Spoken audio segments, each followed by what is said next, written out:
Welcome into this Wednesday edition of the Jordy Culotta Show presented by Go Chevrolet. Remember, online at GEAUXchevrolet.com.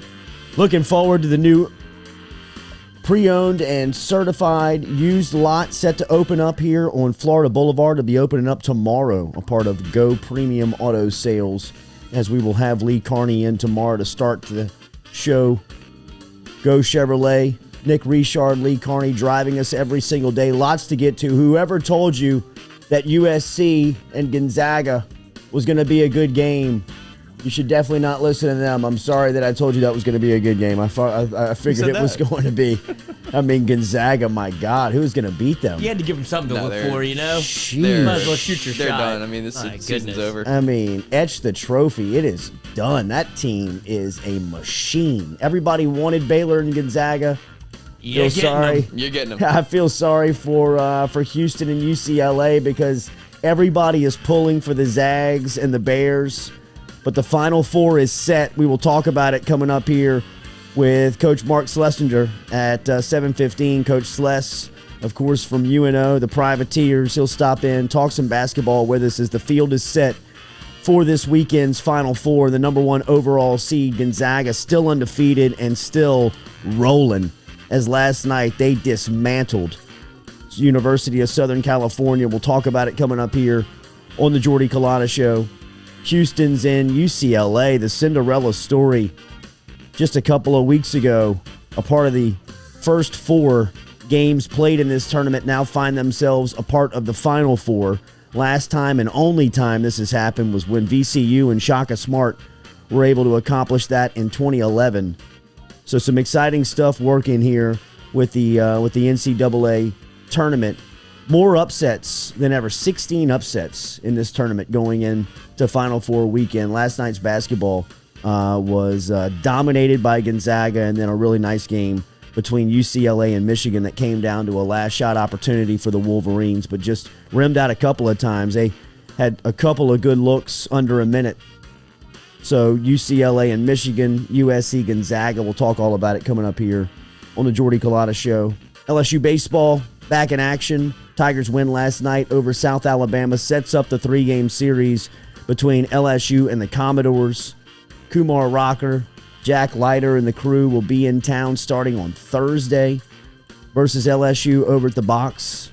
So we will preview that. We've got to text in to Nolan Kane and see if Coach Kane can stop by here at 8 a.m. If you've got food questions, make sure you are in the bunker and get them asked. We will have Chef Jean Paul Bourgeois stopping by here at 8:30 this morning. It is confirmed that the chef will be here this morning.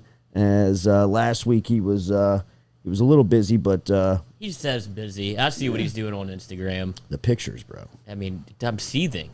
Oof. Clearwater, Florida. He's got the trailer behind him. He's cooking, sunshine, waves crashing.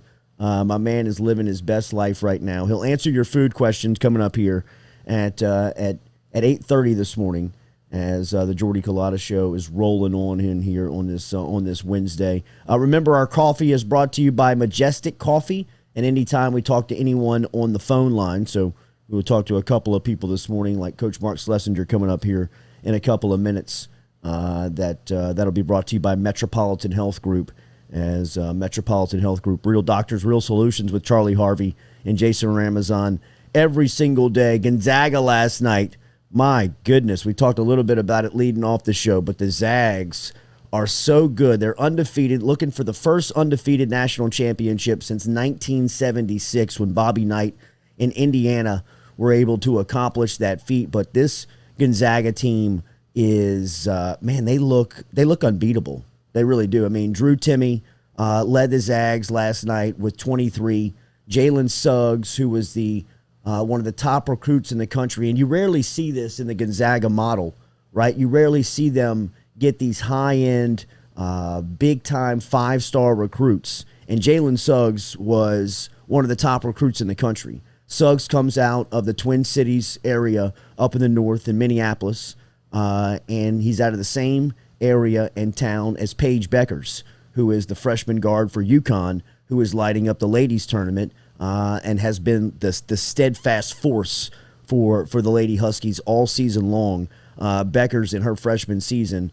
You've got Ariema and some of the UConn historians talking about Beckers being the best UConn freshman to come through that program. I mean, you just say that out loud and think about some of the players that have come through UConn's lady program over the past 25 years, and for Beckers to be tabbed the best without the season even being over gives you an idea of her talent. She played alongside Jalen Suggs in the Twin Cities for the last 4 years and brought an incredible amount of attention to that area as far as high school athletics was concerned. When you talked about those two types of players, Suggs on the men's floor and Beckers on the ladies' floor, and then Suggs was a top quarterback in the state. His junior year, he was the player of the year for the Gatorade National Player of the Year in the state of Minnesota for both football and basketball his junior and senior year, just to give you an idea of the type of player that he is. I think potentially he could be the number one pick in the draft. I think he's in the discussion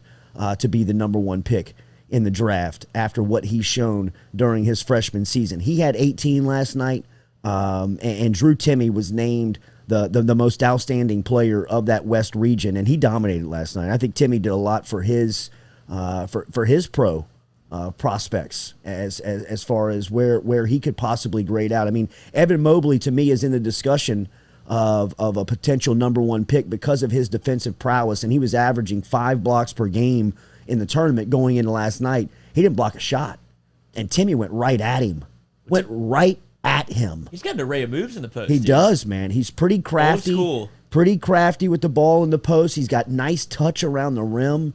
I mean, defensively, he was able to slide over and take some charges in some spots last night that were really surprising and very, just very impressive. I was very impressed with the way that Timme moves around out there. It has the feel of like Krutzwig. Right. Pitsnoggle. Exactly. I mean, some of these guys that don't look the part, then the ball goes up, and you're like, wow, look at this cat. He can play. And, Timme is one of those guys that I thought Drew Timme last night did a lot for his next level ability. I think he answered some questions. I mean, look, Evan Mobley's going to be a high draft pick. I don't think there's any debate on that. And Timme was he was a better player than him last night. So I just think Gonzaga, man, 27th straight win by double digits. I mean, it's just a force. College basketball is a hard game. Yep. You know what I mean? Like at some point, you're going to get tested, and just by the letter of the law, just by the sport itself, you're going to run into somebody one night who's having an LSU-type first half versus Michigan, where they're just not missing. You know what I mean? Their best players on. They're not missing free throws or getting to the rim. Usually somebody on one night can put that together for 40 minutes. Nobody's been able to do that versus Gonzaga. Not one. USC had the best 2-point defense in the country, says the numbers, stats, and have been all season long. Gonzaga attacked them last night, went right at them, hung 85 points on one of the top defensive teams in the country, and never looked rattled. From the tip-off, this thing was over. Really, when you looked at both sides playing. I mean, you just said one side is a lot faster and a lot better than the other side. And going into that game, USC was arguably, outside of Gonzaga, one of the hottest teams in the country. Definitely in the tournament. And they just shellacked them. I mean, that game was never close. Gonzaga got out to a 7-0 lead. I mean, if you were watching the early part of that game and saw the first 7 points, anybody who knows the sport thought to themselves, it's over. Or run about the gym. They can't run with them. I mean, they cannot run with Gonzaga. They can't keep up.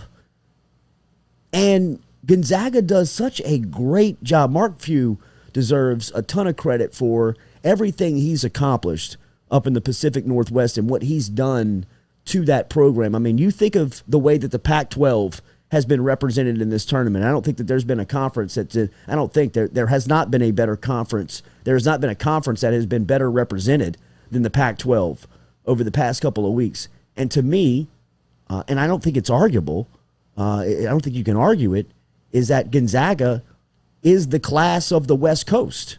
Yeah.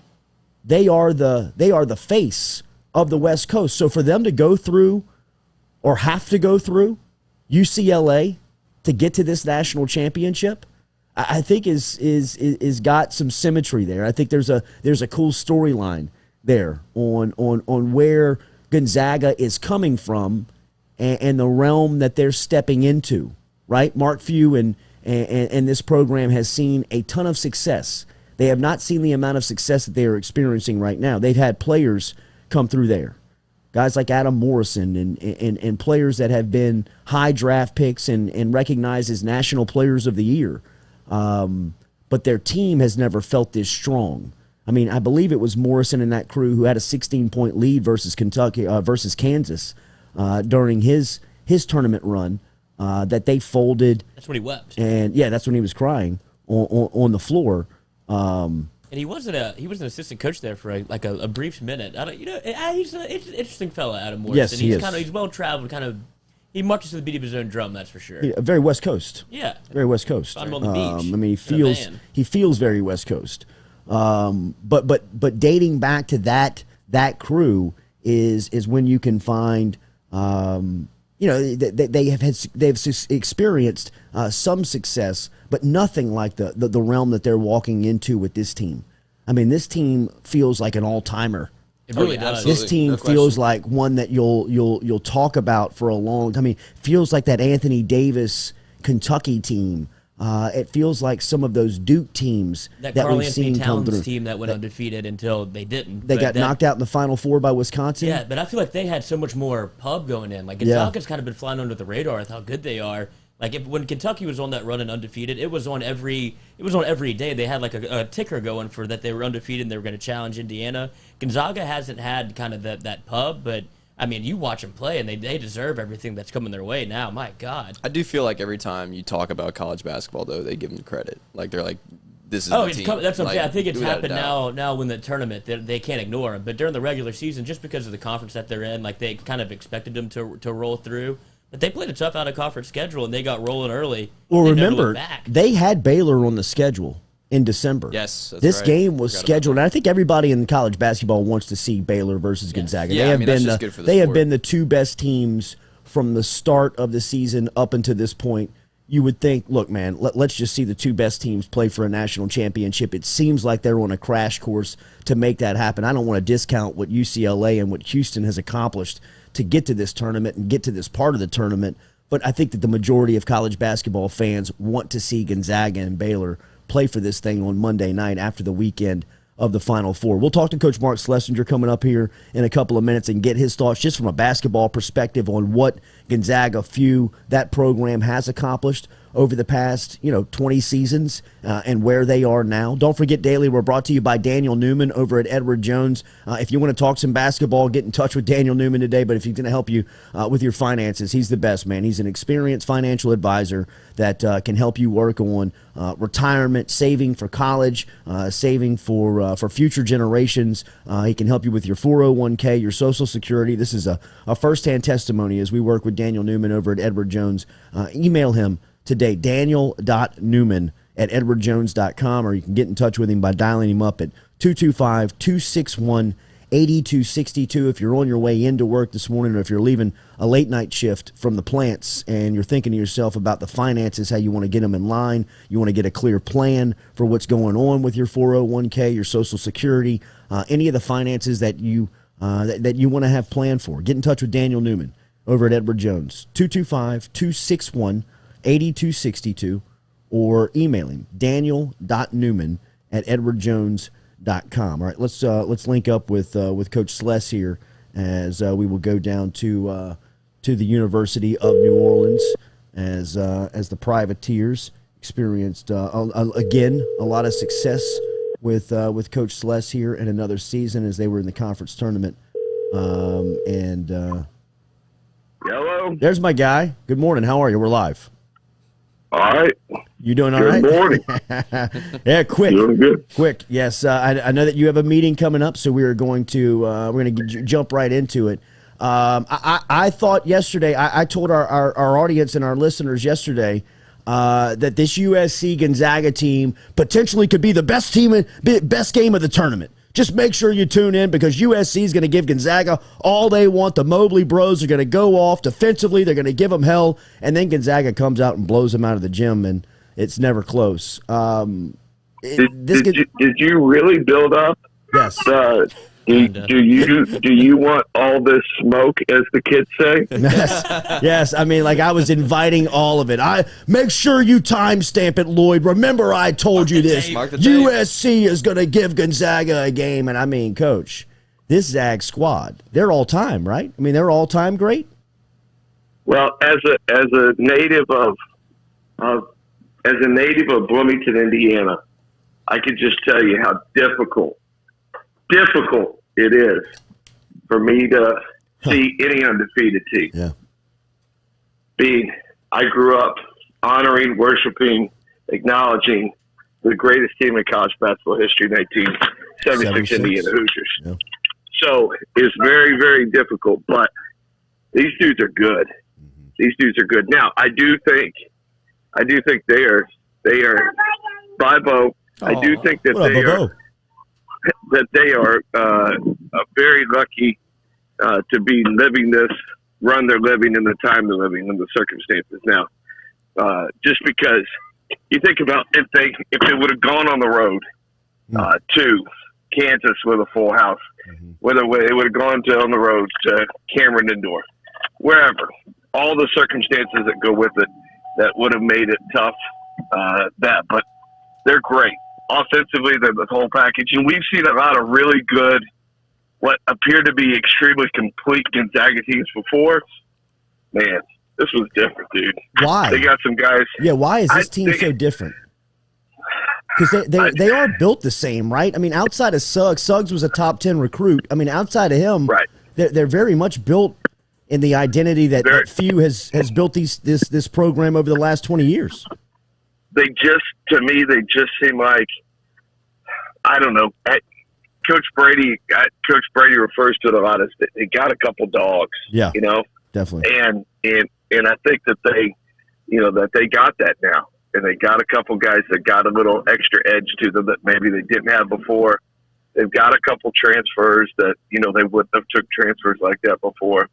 And just and the longer and the more experience you get at it, the better you become at it. And the expectation, I remember back early on in the early 2000s, in my early years at Northwestern, I went to the Little Rock Regional and to see Oregon. My buddy was assistant at Oregon. Went up and went to the regional, and Gonzaga and then we're in the same hotel. And I mean, people were still giddy. Then the expectation, like they'd won their first round game, and they were still extremely giddy. Yeah. That they had won it. Like, they didn't care if they won the second one. They were just happy. Man, this is unbelievable. We won the first one. And now the expectation, is national championship. In reality, it's national championship or bust. But you saw a few in the post game, and he was very deliberate that, hey, this is not how we roll. We're going to enjoy this before we move on. We're different in how we look at it. So he's extremely smart and extremely grounded in his messaging. And I think that's why people are attracted to it. What do you see when you watch UCLA play right now? Because they seem like a very scary team, even though they don't have how you and Brady call it, and I agree with it. It doesn't seem like, outside looking in, they have the dogs, the matchup that the rest of the crew do. But then once this thing tips off, they're last team standing. Well, Mick does a phenomenal job at just managing tempo. So you look up at that game the other night, and you're like, there's 6-7 minutes to go, and the game's barely in the 40s still. Yeah. And this is supposed to be an offensive age, short shot clock, all this, they're calling fouls. There's been 6,000 charges called this year, or this tournament. I mean, I didn't see that many called my entire season collected. So it's just, he's managing the tempo, shortening the game, mucking up the game, making it ugly, to take away the other team's advantage, skill, athleticism, and tipping that back towards him. And it's working. And now, don't forget, his best player was good enough that he was going to Kentucky. And now Kentucky cut him. And so then he ends up there, and he's their best guy. So they've got some good guys. Those California guys, those 6'6", 6'7" California guys, when they get rolling, man, they're hard to deal with. They're a hard matchup. What is the reputation of Kelvin Sampson within the coaching community? Because it seems like everybody that speaks of him speaks very glowingly of his personality and then his coaching style. He ran into a little bit of trouble, but in you guys' world of making excessive phone calls in these days, I mean, that seems like Mickey Mouse crimes of what's going on that's being talked about in the sport. But Sampson is now back leading a college program. He spent some time with the Rockets in the NBA, and now here the Cougars back in the Final Four. What is the thought of Sampson within your industry? I mean, I think he's extremely respected, and I can't speak on what other people think. I can tell you what I think. I think that he's great. He's treated me with incredible respect my entire career. I'll give you one short story. I was my second job out of college. I was a junior college assistant out in Arizona, in the metropolis of Holbrook, Arizona, and they were playing in the Tucson regional, and he was at OU. And a good friend of mine was his assistant. I go down to watch it. This was them to go to the Final Four, and he was let me in practice. I watched the practice. They had Nahara in that group, a really, really good group, and Hollis and Quantis were on that team. Two St. Aug guys that I've been lucky enough to get to know and be friends with forever, and he was always open. He was always accommodating. He was a coach's coach. When we played him, it was probably one of the best games since I've been at UNO. Was a few years ago. We went over and played at UH, and just was as good a hard-fought, tough, physical basketball game on both sides of it for both of us. And we ended up losing, I don't know, I think by 8 or 9. And afterwards, like, we shook hands and hugged and just laughed. It was like, man, this was a great college basketball game. And it was just fun. It was fun to coach. And I just can't say enough about how accommodating he's been to young coaches, to people. And, you know, whatever other people's opinions are, they are. But for me, man, he, as a coach, he's been great. And as a mentor and a peer, it's been amazing to watch him. You know, when you really start looking and dialing in on going recruiting ranking to recruiting ranking, as much as our neck of the woods loves doing stars and where they were in rivals rankings and all that other stuff, there's not a lot of guys on there that are going to win the recruiting battle. Like you guys, if that was the LSU football team, you guys would have had it fired 6 times. No doubt. So, no doubt. So what he maximizes and gets these guys to buy in and believe in, and then translate that into executing the game plan and how they play. He should go down in history as one of the absolute best at that. And then the fact that he's taken multiple teams to the Final Four is incredible as well. I was saying yesterday, I watched the documentary on Showtime titled Disgraced. Back in 2017 is when it was published, but it was about the Dave Bliss years at Baylor and how that ended and where Baylor's basketball program was in 2002 during that scandal. And it was an absolute shambles. I mean, it was, you had teammates murdering other teammates. I mean, it was, and the head coach was trying to cover it up. I mean, it was as bad as a college basketball story as a story as you can find in college athletics. They're in the Final Four. Baylor is in the Final Four now under Scott Drew. Can you give me an idea the rebuilding effort that has gone in to get Baylor basketball where they are today? Because this is not a Cinderella. I mean, this program has been relevant now for some time, but where they have come from, it almost seems like a movie.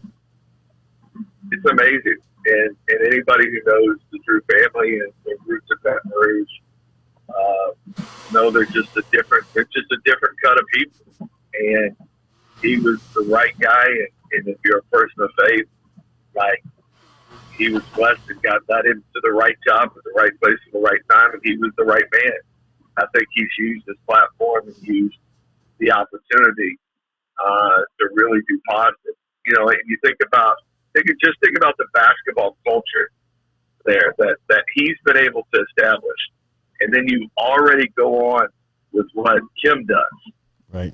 And just the expectation level of overachievement and what the expectation level there, just from both sides. Because I know how close our women's team is with our team, and how we work really as teammates with one another. Man, that's what they've got there is incredible. When you just think about the mental firepower that they can pull out and just talk basketball, and then players, and then the culture of these high-end, incredible, hardworking players working together.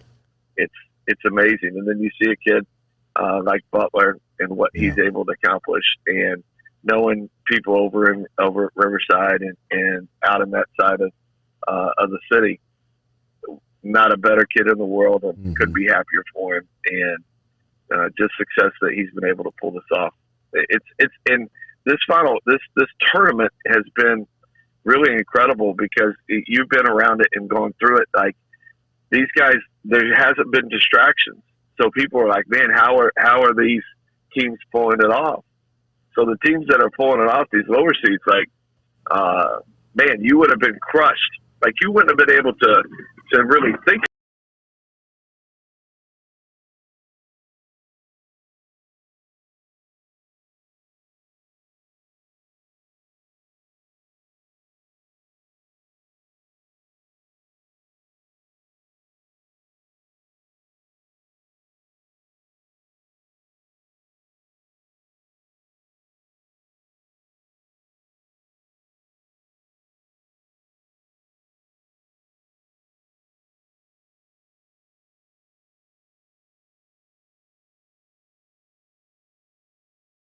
Games have been so incredibly entertaining to watch. Coach Mark Slessinger checking in as he's got a meeting scheduled on campus this morning. We'll get you out of here on this one. We appreciate your time. Is it Gonzaga-Baylor? I mean, it seems like that's the game that everybody's been pulling for all season. I know this game was scheduled in December, and just 2 hours before tip-off, it was called off due to COVID concerns with Gonzaga's testing protocols. But it seems like these two teams are on a crash course, right?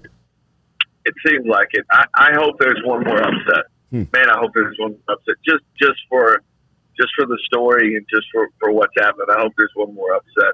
I also hope that one day I get to figure out where the undisclosed location is. Well, I've heard a rumor that are you really in Masterpiece Old Crib?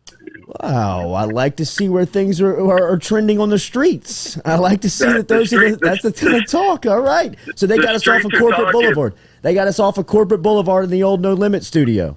I like it. That's the word. That's the word on the streets. That's all I'm saying. I like it.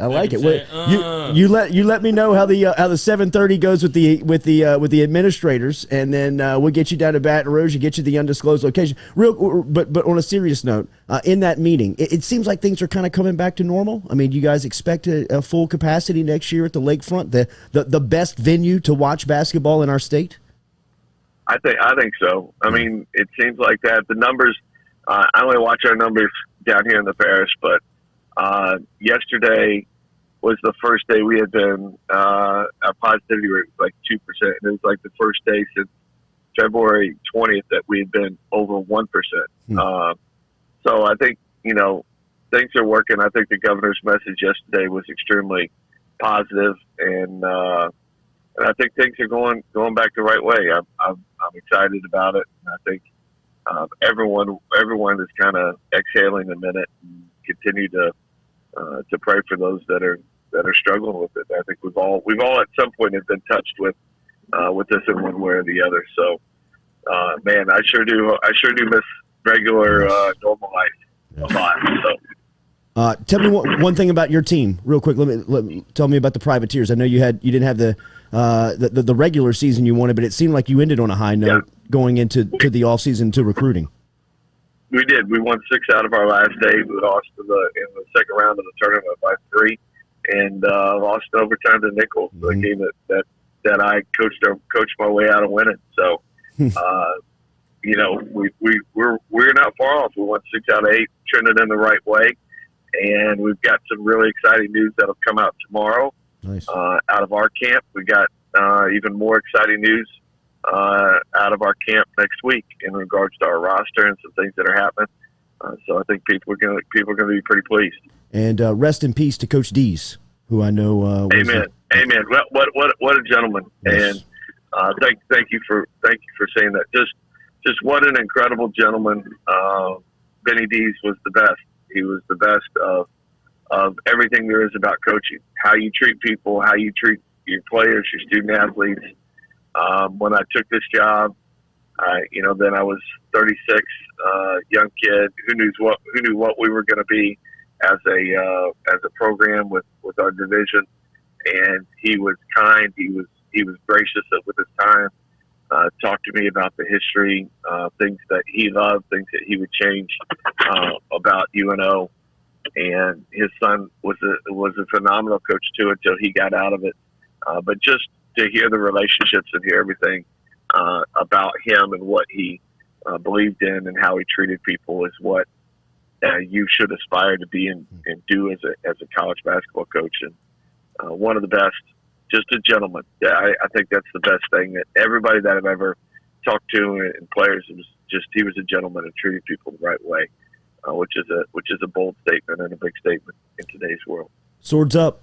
Thank you, man. Love you, bro. See you soon. Thank you, brother. Love you. Bye. All right, man. There's Mark Slessinger checking in from UNO this morning. If you're listening down in the greater New Orleans area, or if you're around the UNO basketball program, and you hear the passing of Coach Benny Dees, who passed away at the age of 86 years old on Tuesday. If you were around during that 1986-87 season for the Privateers, you recall just one of the best runs of all time, as I believe they were.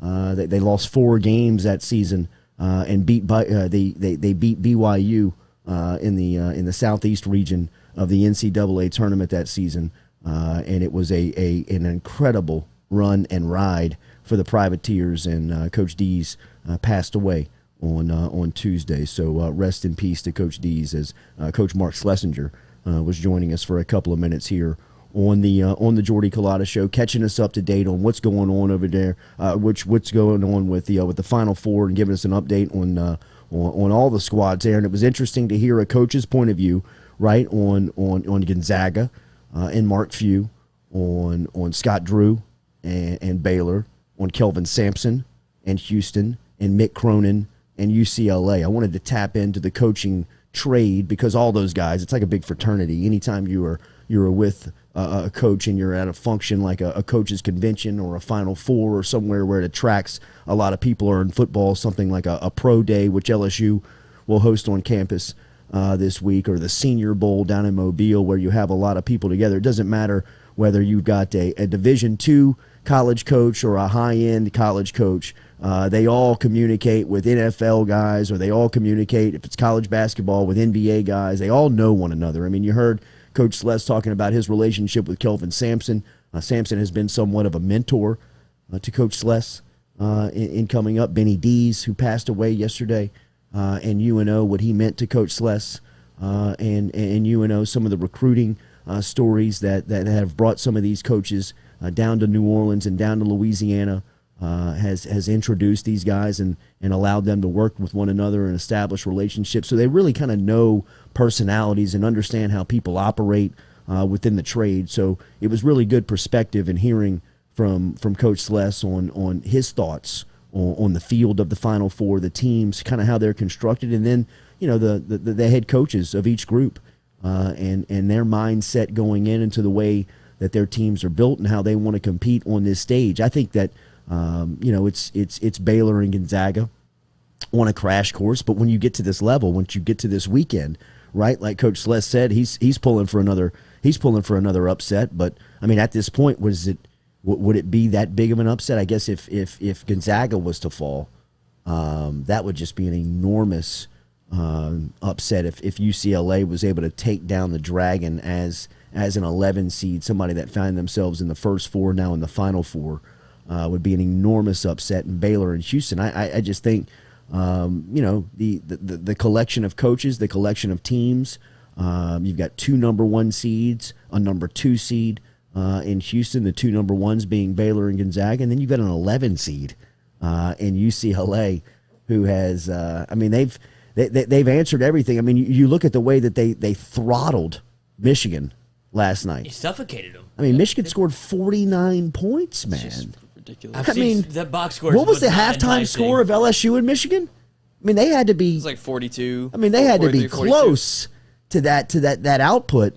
I mean, to see the way that UCLA and Coach Sless just said it there when he was talking about Mick Cronin and UCLA and one of these things that we've seen through sporting events this past season with empty arenas is it very much allows the audio of what's happening inside and on the sidelines to be very transparent. I mean, you can hear some of the communications that's going. I mean, if you watched last night, that UCLA game, especially in the second half, every time the ball would touch the half court for UCLA, and, in the second half, you're scoring in front of your own bench. So Cronin speaking to his offense, every time a pass was made, he is screaming, spacing, spacing, spacing. And, I mean, you heard Sless talk about tempo. When the ball was being moved in transition, you can hear him from the sideline screaming, pace, tempo, pace. I mean, just with the way that he is controlling that game from the sideline is very impressive. And I think, each team wants to do a little bit of different stuff. Gonzaga seems like they can play any game you want. Any game you want to play, we can play. We can go fast, we can go play slow, fast, walk it up. Slow, you can half court, bleed the clock, we can press you, we can do anything that you want to do. They just seem like from start to finish, all categories, they check the most boxes. They seem like they're the team that is overall the most complete team.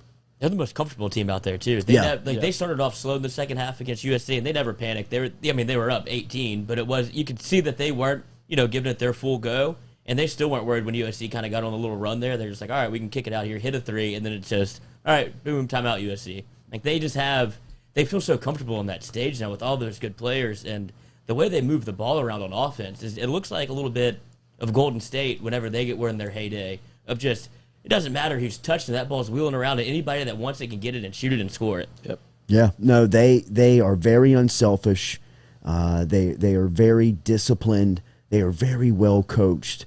I think they're an all-time team. Now, they need to accomplish the weekend. They need to go through the next couple of days because Karl Anthony Towns and that Kentucky team was very similar in the sense of they felt like an all-time team going into the Final Four weekend, and then Wisconsin was able to defeat them. I feel like this Gonzaga squad, if they can make it through the next two games, will go down as one of this historic teams, which we've seen, the past couple of years in college sports. I mean, LSU's national championship run in 19 will go down as one of the best ever. We keep doing that, though. It happens every year. We're like, is that an all-time team? Well, I don't think you can really put this year's Bama team up there because they didn't have to go to full stadiums. Yeah, that's my larger point is every time somebody wins a national championship, in the last 5 years, is that the best team we've ever seen? Well, I think we're looking at the numbers of Alabama's offense and LSU's offense over the next 2 years and looking what they accomplished. And, they are in the discussion as at least from a number standpoint, the best. I think what LSU accomplished on the field and with who they defeated in 19 gives them the nod, and of course we're a little biased over here, but I think that that Alabama squad last year was phenomenal. I mean, with what they accomplished offensively, and then you look at some of the directors of those offense. Steve Sarkisian's now as a head coach. Joe Brady within the year is going to be an NFL head coach. So I mean, they had almost a perfect storm and mixture of players, coaches, scheme, all that stuff come together. Gonzaga feels like they have that same. That same thing, and for me, it's Jarrell Suggs that kind of throws them over the top. Jalen Suggs is the one that kind of pushes them over the top in this scenario because look, all these teams that Gonzaga has come through the tournament and competed with have all had Corey Kisperts, have all had Drew Timmies, right? I mean that's how they're built. And there has been a lot of success in building the teams that way. Jalen Suggs is different because he's a top 10 recruit.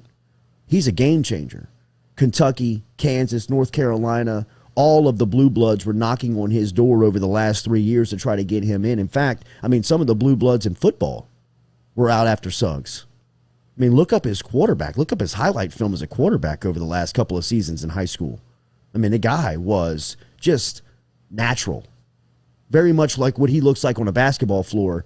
You can sense that athleticism with him on the football field. I mean, the cat is just a dog. Gifted. Yeah, I mean, that transition three he hit last night late in the second half where the game wasn't getting close, but it felt like Michigan, or it felt like USC. It felt like USC was kind of starting to figure some, they're starting to make a couple of shots. Yeah, they got your boy going in the middle. He started getting some, Mobley. He got some post touches, made an impact defensively, and they seemed to kind of figure it out. Yeah, they were starting to hit shot. Confidence was kind of starting. They got punched in the mouth in the first half. I mean, they were knocked. They couldn't get off the ropes. Right, they couldn't get off the ropes. Second half, they kind of reset and they looked better. And then Suggs comes down and just hits him again, cold blooded. Yeah, I mean, just make the ugly face.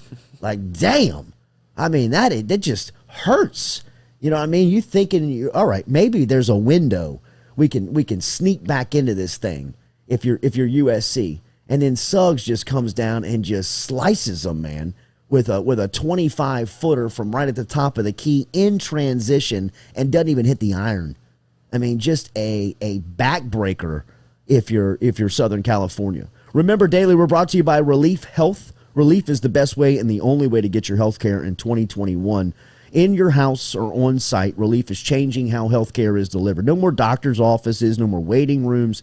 Healthcare in the comfort of your own home. Process is easy. Download the application. Relief Health is how you get to them on your Apple, Google app stores. You can get connected to a local doctor in your community or just order a test directly without talking to a doctor. Your COVID test is live right now with more tests coming soon. In fact, if you're looking for the vaccine, they have it. The Moderna vaccine is what they offer over at Relief Health. Download the app today, Apple and Google app stores. Relief Health. Nurses come to you for any testing and evaluations. You can get results and a treatment plan in your app today. Download the app, Relief Health, Apple and Google app stores, where you can get in touch with Relief Health over there. They'll come to you. They're changing the way that healthcare is presented, the way it's executed here in 2021, and really the only way to look at. I was looking at some NBA mock drafts after the weekend, and some of the players that are really standing out. Mobley, as we said, is right there. Evan Mobley, who has been the dominant defender and player from USC throughout this tournament, the big 7-footer. They've got him going second overall right now. Cade Cunningham, who is the shooting guard for Oklahoma State, who had a tremendous season, is a hell of a player. They've got him right now scaled as the number one pick in the draft. But Jalen, Dickie V thinking alike. Really? Mm-hmm. What, he's got Cunningham first? Yeah, no. I'm looking at NBADraft.net's mock draft right now. But they've got Jalen Suggs going third. Yeah, I mean, after what I've seen this tournament, this has been the last 2 years of the NBA draft have been a little weird. They haven't had like a clear-cut one, where it's usually as you watch through the NCAA tournament, you're like, all right, he's the guy. They always have like one guy tabbed. And the last 2 years, it's kind of been a group of three people that if you're in the top 3 picks, you're not really mad. Because usually it's like a Zion where you're like, all right, we need to have the one pick. The lottery is a huge deal. But I think that's kind of good for basketball to have like a little parity between, all right, plug and play this guy, and it's more of a building process than hope for one. On the latest NBADraft.net mock draft, they've got Cam Thomas going 16 to Charlotte. So, I mean, he's the only guy that you look on the list of some of these draftable LSU players in which we were talking about this season that they have at the NBADraft.net mock draft that is up and that has been updated here throughout the tournament.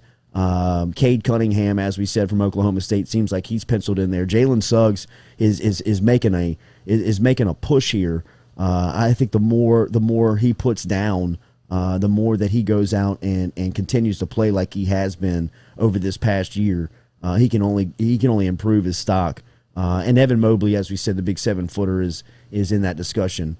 Too. So it'll be interesting to see how this weekend scales out, because when you look and see that Gonzaga and Baylor are still alive, this is the two teams that LSU that everybody has been pushing for.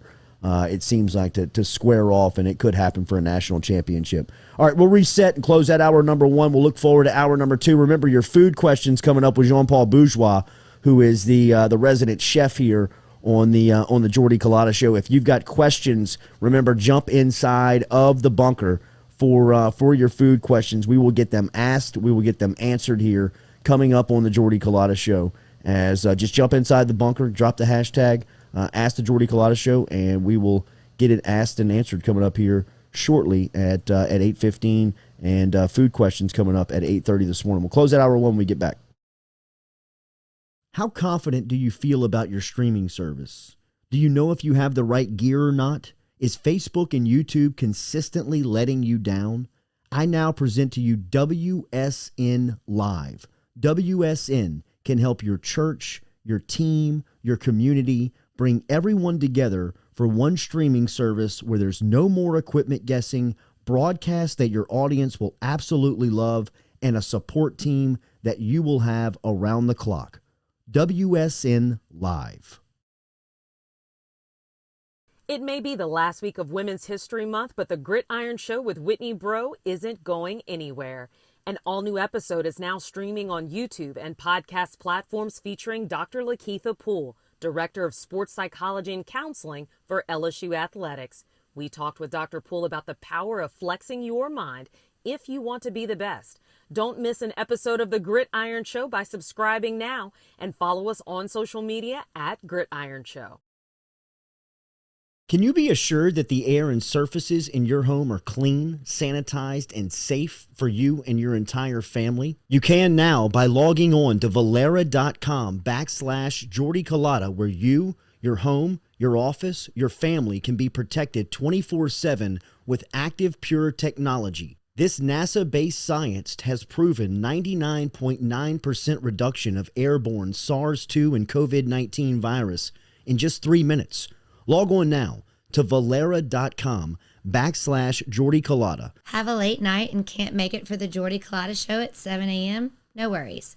Catch us on demand on Apple, Spotify, or wherever you listen to your podcast.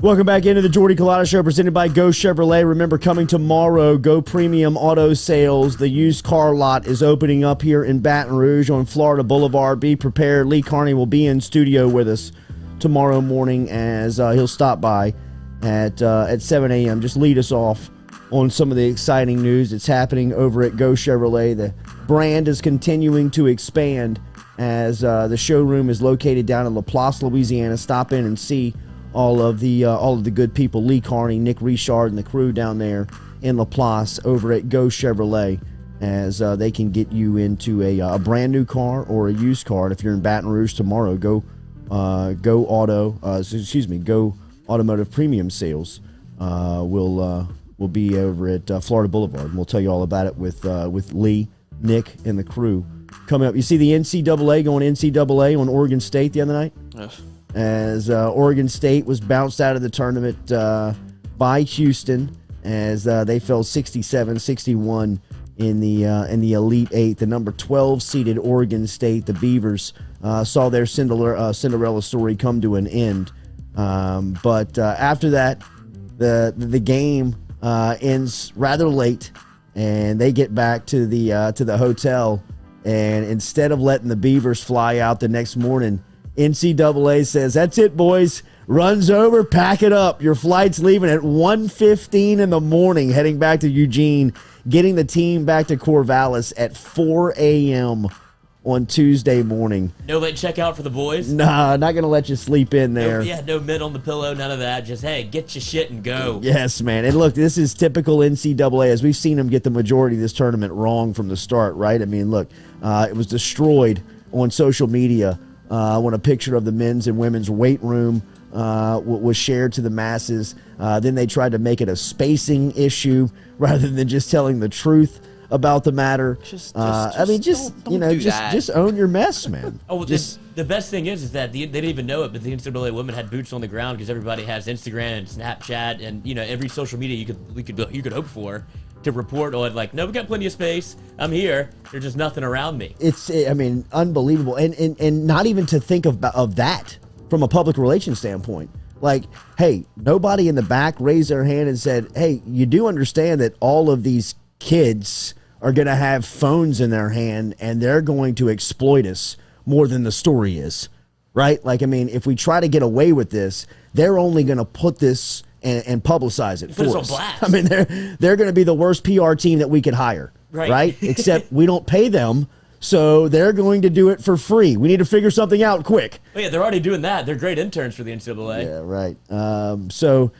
It was a very NCAA-ish story from the NCAA. We are going to talk to Buzzy Haydel at 8 a.m. this morning. Hopefully the last time that we talked to Haydel does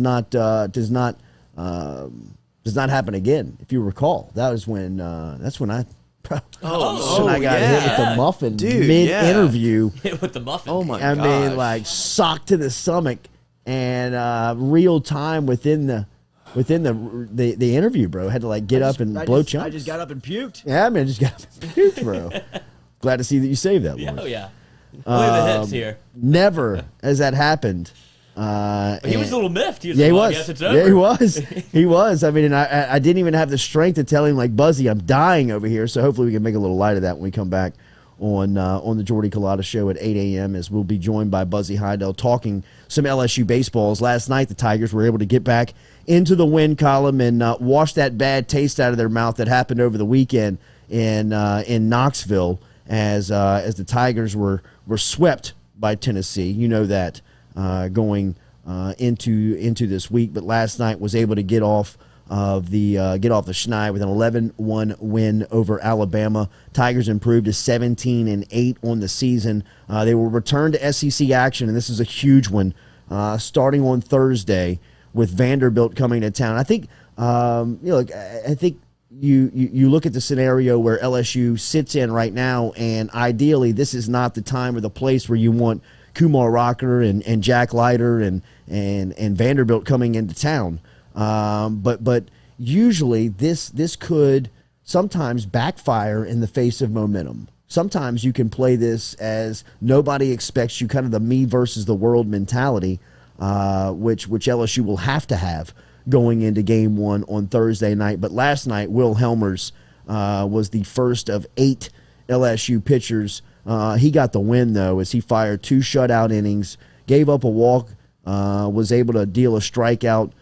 Blake Money and left-hander Alex Brady did not allow a hit through their first 5 innings that they were in. Catcher Hayden Travinsky knocked a solo home run, which was his 3rd of the season. Dylan Cruz blasted a 2-run shot last night in the 7th inning for his 8th home run of the year. So LSU sets it up this weekend with an 11-1 win over South Alabama, with Vanderbilt coming to town on Thursday, Friday, and Saturday. Like I said, not ideal.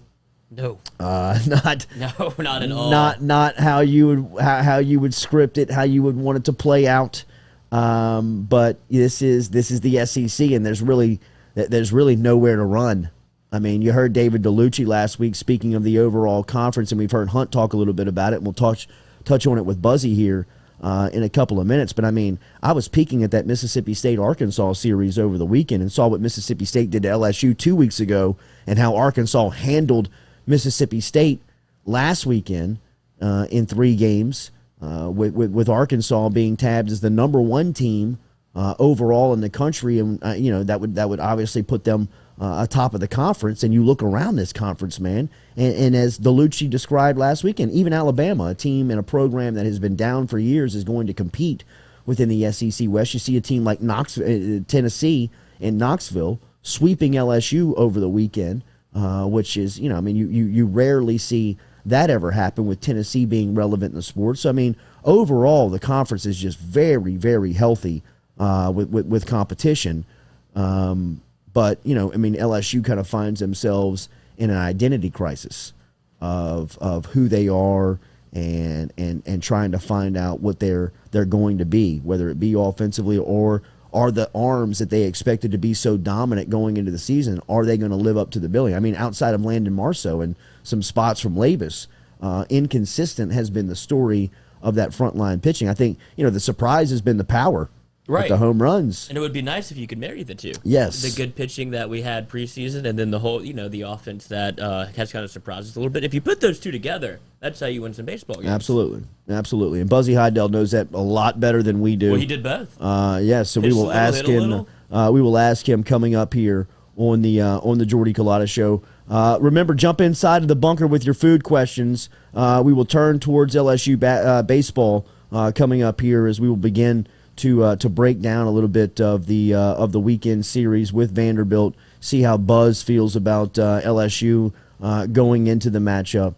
But remember, Daily, we're brought to you by RMB Builders. RMB Builders, Rhett Bourgeois and the crew, 921-7062. Anything you missed from hour number one will all be podcasted for you. So wherever you catch a podcast, Apple, Spotify, Podbean, Amazon, anywhere where you're subscribed to get your podcast, you can check out the Jordy Culotta Show. All of that brought back to you by RMB Builders. RMB Builders can help you out with a custom home today.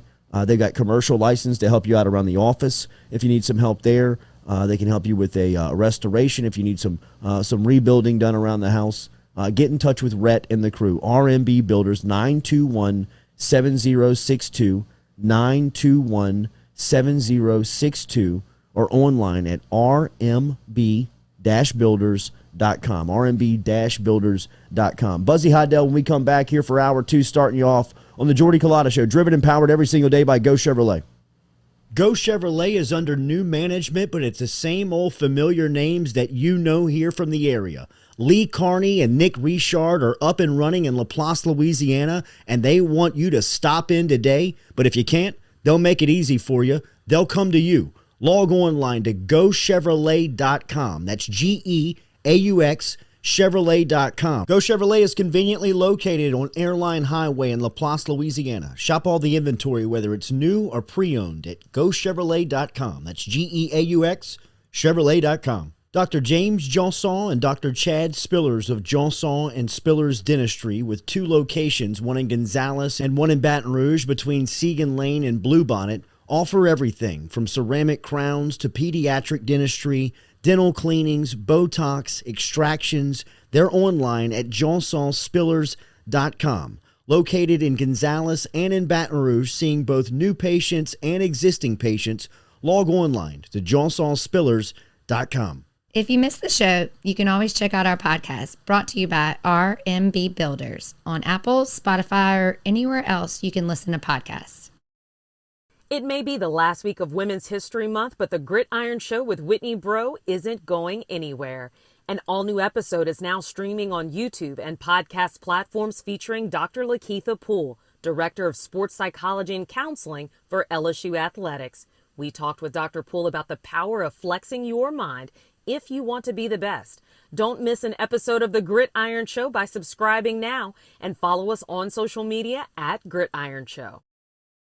Can you be assured that the air and surfaces in your home are clean, sanitized, and safe for you and your entire family? You can now by logging on to Valera.com/Jordy Culotta, where you, your home, your office, your family can be protected 24/7 with active pure technology. This NASA-based science has proven 99.9% reduction of airborne SARS-2 and COVID-19 virus in just 3 minutes.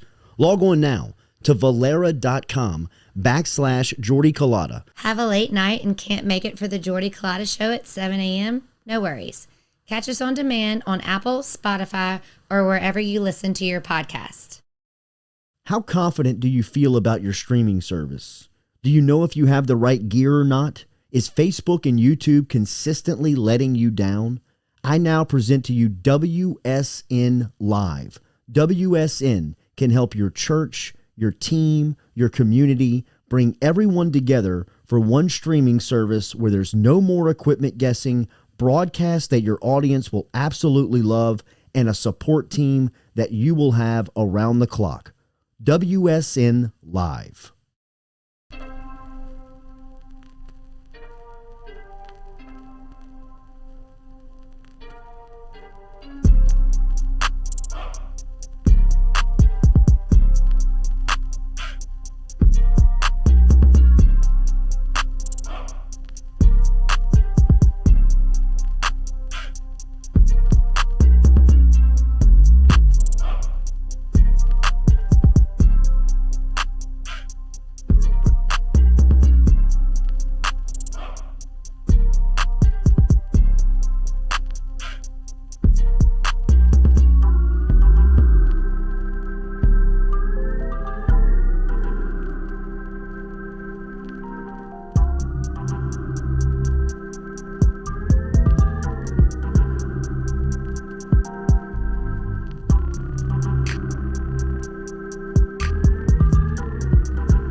Welcome back to the Jordy Culotta Show, presented by Go Chevrolet. Thank you, bro. Check out the sticker from the flat bill. Invade us. A lot of LSU baseball, we talked a little bit about it going out of hour number one. Tigers able to get over the hump last night with an 11-1 win after the weekend with a 3-game sweep by Tennessee. And look out, here comes the freight train of Vanderbilt baseball pulling in, led by Kumar Rocker and Jake Leiter. These two guys, as Hunt Palmer called them earlier this week, the best 1-2 combination he's ever seen in SEC baseball. So there's that. We link up with Buzzy Haydel, who we owe an apology to off of the top rope here. Buzz, I know the last time that you and I spoke on the air is actually the last time that you and I have spoken at all, which is very sad because we were tighter friends than that. But during that interview, Buzz, the first time ever in my life, I've been doing this for about a decade now, in live programming, I was hit with a stomach bug that slugged me in the face, and I had to puke. And that's why I wrapped up our interview. And if you go back to the sound, I'm like, all right, Buzz, we got to go. And you're like, okay, I guess that's it. I'll see you later, buddy.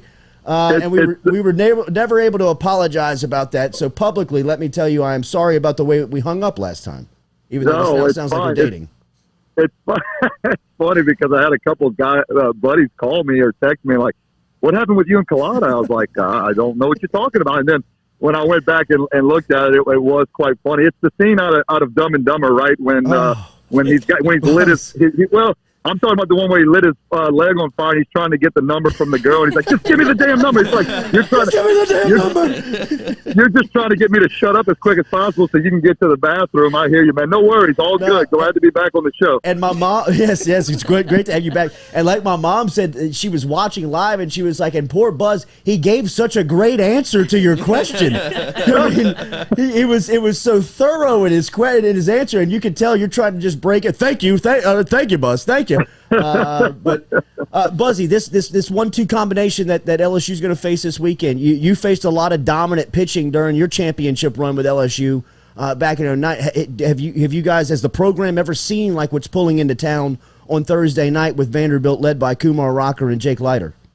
No, Hunt's right. I mean, you got two guys. They're both 6-0 on the year. They both have a sub .75 ERA, not 1.75, 0.75 ERA. I mean, it doesn't, you can go pull up the stats, look at the numbers. It's impressive. I mean, Jack Leiter has already thrown a no-hitter. I think he had a no-hitter going into like the 8th inning or something last week against Missouri, and Coach Corbin pulled him out of the game. I think his pitch count was getting kind of high. So, I mean, there ain't no telling, that could have been a no-hitter as well for Jack Leiter. But they're talking about, I mean, maybe the first time in the history of time that a program has the number 1 and number 2 overall pick in a Major League Baseball draft at some point. So, I mean, that's the type of talent you're talking about. You're not just talking about, two nice, good college pitchers. You're talking about 2 college pitchers that are liable to have, be Hall of Fame type careers in the major leagues. I mean, I know it's a lot, a lot to say so early in 2 guys' career, but that's all the hype they're getting. And, you're right. I mean, look, back in 2007, we went up to Nashville and we faced David Price, who, is the best pitcher I've ever faced personally. Guy throwing the ball 98 miles an hour from the left side, big, intimidating guy. And so, I mean, Vanderbilt, we're no stranger to Vanderbilt bringing in guys that can really throw the baseball. That team, they had some other guys on that team, but for this team right now, I mean, the 1-2 punch, it's going to be impressive. It's going to be fun. And, get your tickets early if you can find them. I know it's 50% capacity. I know it's not 100% yet at Alex Buck, but find your tickets and find a way to get to the ballpark, particularly Thursday and Friday when these two guys for Vanderbilt are going to throw. But look, this is why you come to LSU. I mean, you can tip your hat. You can respect them. You don't have to be in awe of them. Like Coach Paul Maneri says, they put the pants on the same way that we do. They're just very, very talented, but it's going to be a great challenge starting Thursday. With what you saw of LSU in the non-conference going into conference play, did you expect some of the struggles or some of the identity seeking that it seems like they're going through right now? Well, it's like everyone always says, man. Before Mississippi State came down the opening SEC weekend, everyone was, man, we can really hit, huh? I said, well, no, not yet. Let's not talk about that yet. Don't talk about what kind of team this is. Mm-hmm. And you can go back, I mean, for the last, God knows how many years, but certainly the last 10 years. I mean, I remember 2017, everyone's thinking the walls were caving in when that team struggled in Houston and that college classic that they play in all the time.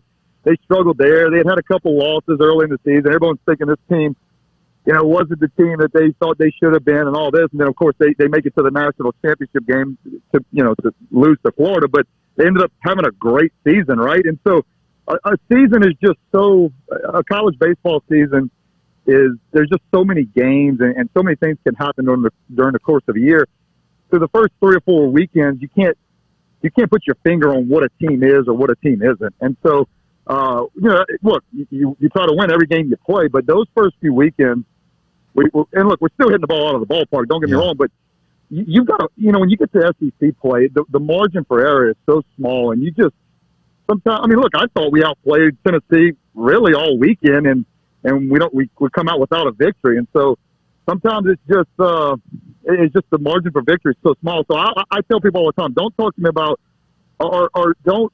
I'm not going to give you my true opinion of LSU's baseball team until I see 3-4 weekends in the SEC. We're already down 2, and I still like this team. I still think we're a pitch away, a play away, and that's the thing about baseball is it just takes a pitch or a play away from turning around a game. A lot of times turning around a series, and sometimes turning around a whole season is it can come down to one play and say, well, that's the moment right there when the Tigers, flip the script and turn the season around. And so I guess a long-about way to answer your question is I still like this team. I think I think the preseason didn't give us everything we needed to see because we're not facing the guys that you're going to face in the SEC on a consistent basis, and now we're starting to see that. And Tigers have dug themselves a little hole, but it's far from over. But it doesn't get any easier, right, with what you got coming in. And then you go on to Kentucky next week. You've got Arkansas. You've got Ole Miss. I mean, you've got teams that are playing really well and got really good talent right now. Hey, Buzzy, it's Katie. What's your read on Jaden Hill through those first 2 weeks of SEC play? Well, man, you don't ever want to throw a kid under the bus or talk bad about a kid because the talent's there. I mean, the guy's going to pitch in the big leagues at some point in some capacity. But just right now, there's something off. And I told somebody this, as well when they asked. I said, for a guy that throws 95, 96, he's not missing as many bats as you'd like him to miss or that he's missed in the past. He's just, a lot of guys are barreling him up right now. And I think just the confidence point of it is a big thing. And I think you're seeing a little bit with Fontenot as well. I mean, we've seen these guys have be really dominant at times. And sometimes, the game of baseball happens and you start losing a little confidence. And it's really the same thing on the hitting side. You hit balls right at people, and first thing you know, you look at your average and you're hitting 200 and you can't dig yourself out of a hole. And so it kind of works the same way with pitching. You feel like you can't get anybody out. Your stuff's not there, and it's just everything's not clicking. But, Jaden Hill's a talented guy that's going to be fine. He just needs to keep working and get that confidence back that we know he has and that we know he can, the Friday night type of guy that we know he can be. Everyone talks about how they want him to go to the bullpen. Maybe he's a better bullpen guy, just throw an inning or two where he can just give max effort for 2 innings, and he doesn't have to face, he doesn't have to face a lineup 2 or 3 times where they've seen him, because that's kind of when he struggled, is when guys are able to see him a couple times. But look, I think, Jaden Hill's going to have to be good for this team. I mean, he's going to have to match these. If they keep him in that Friday night role, he's going to have to match these Friday night pitchers. And right now, he's not doing it at a consistent level, but at any moment, I mean, he can go toe to toe with anybody, right? I mean, Kumar Rocker, Jack Leiter, it doesn't matter who he, he's got as much talent as those guys. He just needs to figure out how to pitch a little better and just, figure out a way to get guys out. It sounds so simple, right? But I mean, that's really all it is. Yeah. How about Landon Marceau? How good has he been?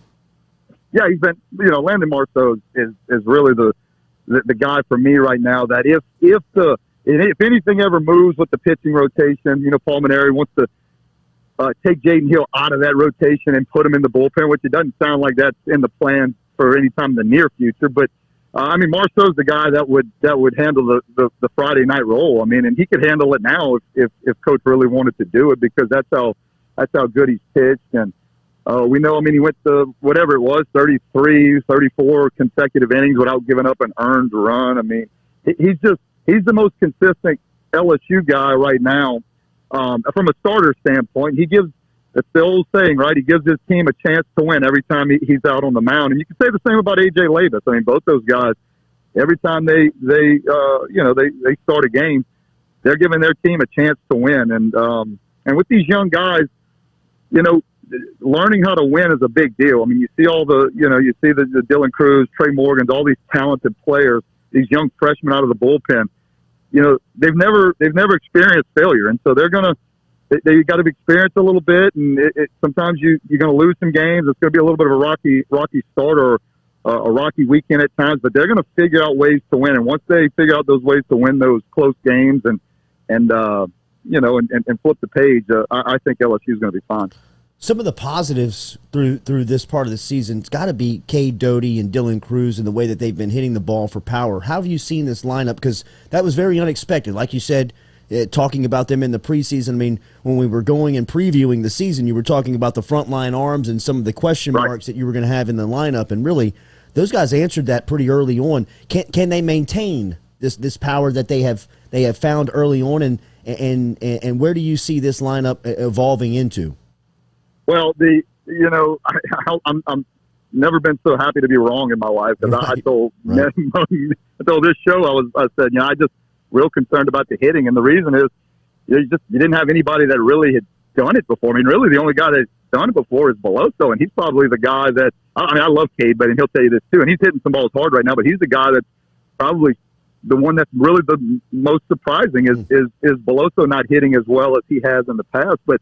Yeah, I mean, you can even throw Gavin Dugas in the mix of who you just said, Jordy, with Dylan Cruz and Cade Doughty as far as like power and driving in runs. I mean, I think Dugas is third or tied for third. He's in the top 5 for sure in runs driven in. Dylan Cruz is in the top of every offensive statistic right now in the SEC. Runs scored, on base percentage, hits, the whole 9 yards. You saw Coach Maneri make a little change last night. He put Cruz in the 3-hole. He put Trey Morgan in the leadoff spot. I love the move. I don't know if Coach will stay with it, but I love Cruz hitting with guys, hitting in that third spot a lot of times with guys in scoring position. And yesterday he had 4 RBIs, his first 4 RBI game of the year. He had, I mean, literally the first 3 times he was up, he had first and second, he had bases loaded, and I think the third time he came up, he had bases loaded again. And then he ended up hitting a 2-run homer late, but he was hitting with guys on base, and they're going to pitch him a little more differently in the 3-hole than they would the 1-hole. But he's talented enough, and he's seen enough pitching now that I think he can handle it. But yeah, I mean, Cade Doughty, we've talked about how much talent he's had, and the accolades coming out of high school. He's turned the page. It seems like hitting for power and. Again, I talk about this all the time about how, last year was cut short, and it was cut short for everybody. So this is not an excuse, but it's just the reality. It was cut short for everybody. So, the Doties and even a Dugas and some of these guys that were on that team last year, and you look and you're like, oh, well, they're sophomores. It seems like they've been here for 3 years or 2 years, and they have, but they don't have 2 and 3 years of college baseball experience. Mm-hmm. And that's a big deal. That's a big deal for that season to be cut off. Again, everybody's had the same situation. Everybody's put in the same situation with the shortened season, but it may take a little while for these guys to really get it going. And it they've got off to a hot start. It's only going to get tougher with the pitching they're going to see in the SEC. But you got to like the way they're swinging it right now, and getting a good win last night against a South Alabama team that's been hot, playing well, and for them to score 11 runs. Now they took advantage of a bunch of free passes by the Jaguars, but the offense is in the right place. They just need to find a way to get guys out late in the game and finish off those victories.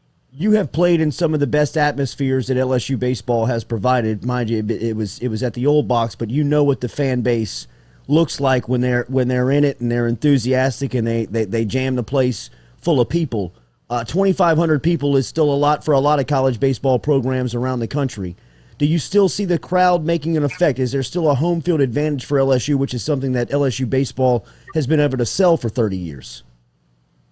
Well, it's the magic of the box, Doug. Doug Thompson and I always say that. I mean, it's like, hey, just stick around. You just never know what's going to happen. And even when it seems like the game's, out of hand or no way LSU can win it, it's just amazing. Some type of rodent crawls out on the field, and then the fans go, and then the umpire blows the call, or now that can't really happen anymore because of replays. But a kid for the other team kicks the ball, or it just happens. It's amazing how many times you've seen it over the last, really since Skip Bertman, the last probably 35, 40 years. I mean, that's what you've seen. I don't think, look, it's nobody's fault. It's not fans' fault. No, you just can't make as much noise with 2,500 people spread out. I mean, if it was 2,500 people spread out at Parkview Baptist Field, it'd feel right on top of you, right, Jordy? But I mean, it's in a big stadium with 10,000 people. It's just, I think it's affected it a little bit. When the crowd's rocking and the cameras are shaking when you're watching it on TV, the pitcher's shaking, and it just becomes hard for him to throw strikes. And we've lost a little bit of that, I think so. But it's still a great place to play baseball, and it's still very intimidating. And when the Tigers are playing well, it becomes even more intimidating. But Vanderbilt won't be intimidated. I can tell you that. I mean, they've played in enough big places, and they've got two guys that have done it on the big stage. But to answer your question, certainly it's taken away a little bit from the intimidation factor, and just the being a fun atmosphere. Still very fun, but I was watching that last series in Alex Box Stadium in 2008 on a YouTube. You get down a rabbit hole on YouTube sometimes, Jordy, and you just Sure. all these things are popping up. The Jordy Culotta Show, the this or that. No, here's 2008. The last series at the box, and I'm gonna tell you what. The new stadium's great. That old box, man, go look at some old videos of that. I mean, if you're an opponent and you could throw a strike when it was getting late in the game, you had some guts, because it took a lot to do that with 10,000 crazy Louisianians, full of vinegar and whiskey. Name it. Yeah, name it. Full of the good stuff. It was very, very exciting. Buzz, that Rice series that y'all closed out with, where y'all had the inning where Mitchell's hitting the home run, where y'all are just going nuts, and that place is, the roof feels like it is going to pop off of that place. It's amazing. And look, you can go back years and years and years. I mean, go look at the mid and late '90s, and when Long Beach State and all these teams were in here. Remember Chris Mook hitting a home run in the '91 regional. Oh, it's amazing. It's the same thing, and it was good. Look, there've been some great magical moments in the new stadium too. I mean, you can go look back some of those Aaron Nola years and Alex Bregman. Of course, the 2009 year when we opened up the stadium, that was the first year of the new stadium, and we were able to host the regional. I mean, there's some great moments, but man, that something about that old box, that just Amen. did it. Amen. Buzzy, have a great weekend. Speaking of the old box, this is the man who hit the last home run in former Alec Box Stadium, Buzzy really? Haydel. Oh, Yes, indeed. What do you think he was watching on YouTube? Have a great call this week. If I wouldn't have said it, he would have somehow. Great to hear from you, buddy. This interview ended a lot better than the last one. It is great to talk to you. Love you, man. Thanks. I appreciate it a lot, and I'm surprised it took that long to get the last homer in old Alex Box drop in. Right. So I appreciate it. Guys. Sorry on that as well. We'll see you soon. There he is, Buzzy Haydel, checking in this morning. LSU baseball, LSU Sports Radio Network. Big one for the Tigers this weekend. No way to hide from it, as Kumar Rocker and Leiter and that crew are coming in town this weekend with Vanderbilt, and they are coming in for a Thursday night start. So the breakdown there from Buzzy Haydel, we appreciate that. Remember, daily here, we're brought to you by Elevate Treatment. Elevate Treatment and Legacy Center is located here in Baton Rouge, Louisiana. And we tell you all the time that substance use disorder and mental health conditions are progressive right now throughout our community and throughout our country. Complex disorders that affect every individual and family. They do it differently. Elevate takes the time to understand the multifaceted physical and mental health implications of these challenges and develop holistic, personalized therapies to help people enter lasting recovery and restore physical and mental health. If this touches you this morning, if that message hits home, if it is for you, if it's for somebody that is around you, you or a loved one, get in touch with Elevate Treatment this morning. You can find them online. They are at elevatetreatment.com. That's ELEV, the number 8, treatment.com, elevatetreatment.com, or call them up at 225-448-0440. If you log online to elevatetreatment.com, there is a tab where you can begin your treatment today. Everything can be done online. Understand that this is a very hard call. This is a very tough decision, but Elevate Treatment is waiting for you to make that choice. Online at ELEV, the number 8, treatment.com, elevatetreatment.com, to get in touch with our friends over there on Jefferson Highway right here in Baton Rouge. Pro Day is happening over at LSU on campus today, and just saw where big Tyler Shelvin weighed in at 350 pounds. Dang. on his Pro Day scale. I wonder where that is as far as pro scouts are looking to have Shelvin and his weight. Look, I work out over at Traction with the crew, and all of these cats have been working out. Kerry Vincent in there grinding, Torrey Carter in there grinding, have seen Jabril Cox in there, Terrace Marshall over the last couple of days making his way back down to Baton Rouge. Saw him bouncing in and out of there. And early on, I saw Tyler Shelvin there when he made the choice to step away from football last season. He was in there a lot. All my man was doing was riding the wind bike, was riding the fan bike. With that garbage bag on. Absolutely. Garbage bag on, hoodie on, AirPods on, a lot of sweat coming down. After about a week and a half, I never saw Big T again, though. Never saw Big T again. That doesn't mean that he wasn't there. You know what I mean? Because I was only there for an hour, hour and a half, 3 days a week. But our time was synced up, where we were usually in the gym at the same time. He was working out with Ryan Clark, and Clark was on his ass. I mean, on his ass. And look, I mean, you can go in there in any day, and you can. Leonard Fournette's working out over there. Grant Delpit is doing some of his rehab over there. I mean, look, I'm not name dropping. I'm just telling you, there's a lot of big time players over there working out at Traction. I mean, they have made a niche in the market of really identifying these guys, and they have great relationships, and they're over there. Didn't seem like it worked out with Big T. Just didn't seem like it worked out with Tyler Shelvin. I mean, as far as like the motivational stuff, trying to get him there every single day. A lot of the stuff that we heard about Shelvin in recruiting and during his days at LSU were the same things that I was hearing over at Traction about Tyler Shelvin. So I can't imagine that that's going to be hidden or going to be kept from pro scouts. Tyler Shelvin, when he's right, is a absolute plug in the middle. I mean, he eats up bodies. He is an island in the middle of a defensive line that you've got to account for. But he's big, strong, and athletic when he's in shape. That's what you have to. So you're saying his weight is a problem right now? Huge problem, and always has been. It was a problem in high school at Notre Dame, his final year, where he transferred to. It was a problem at LSU early on. He was able to keep that in wraps during the championship season, and he was arguably one of their best defensive players down the stretch. I mean, he was accredited for as much of attention and disruption as that defense was commanding as anybody down the stretch during the championship year.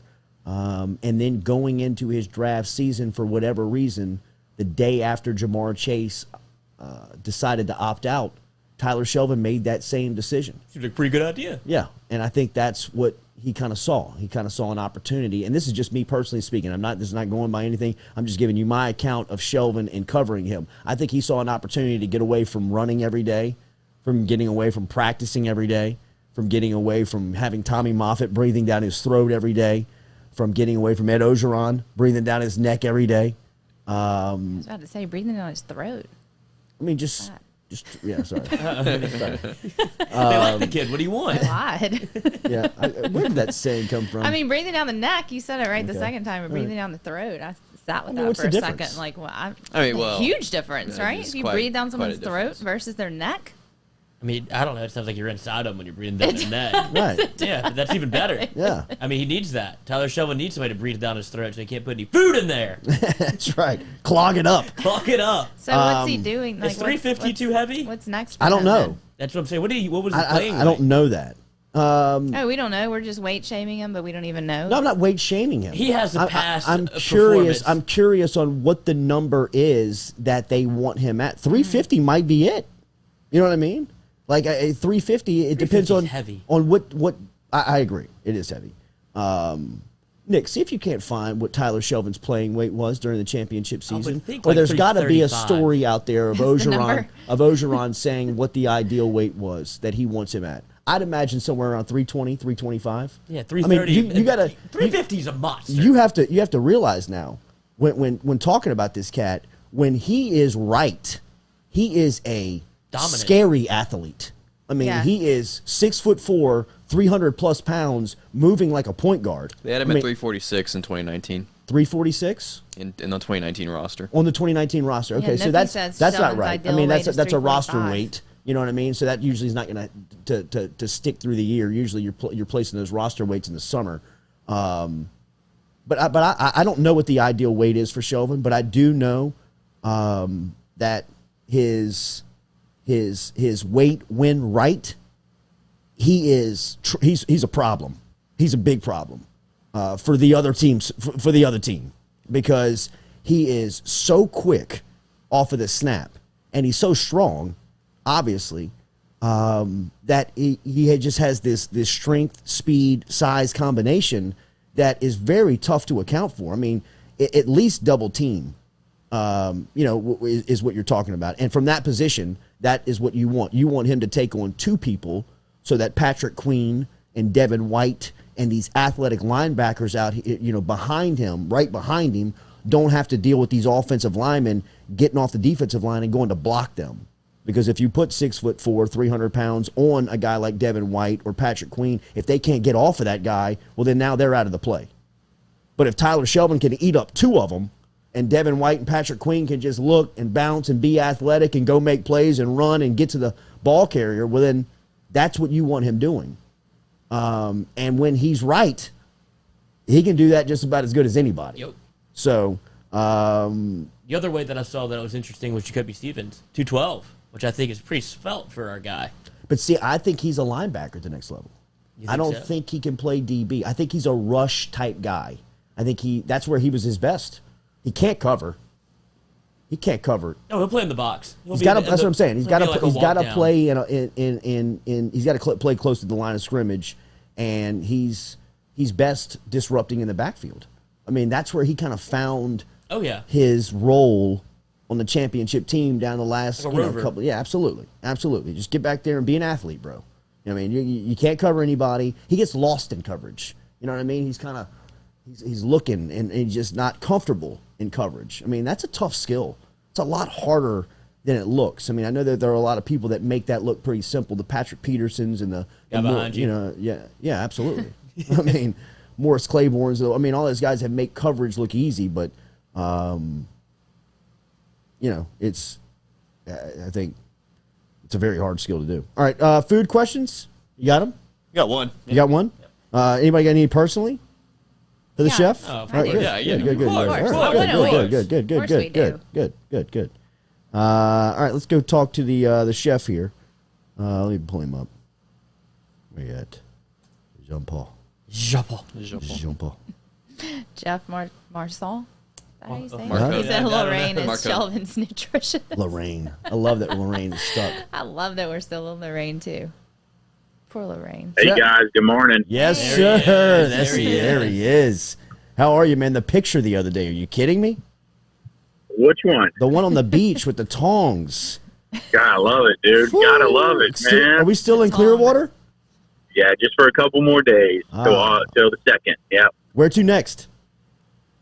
Charleston, South Carolina. Oh, he's staying on the beach, dude. Look at this guy, man.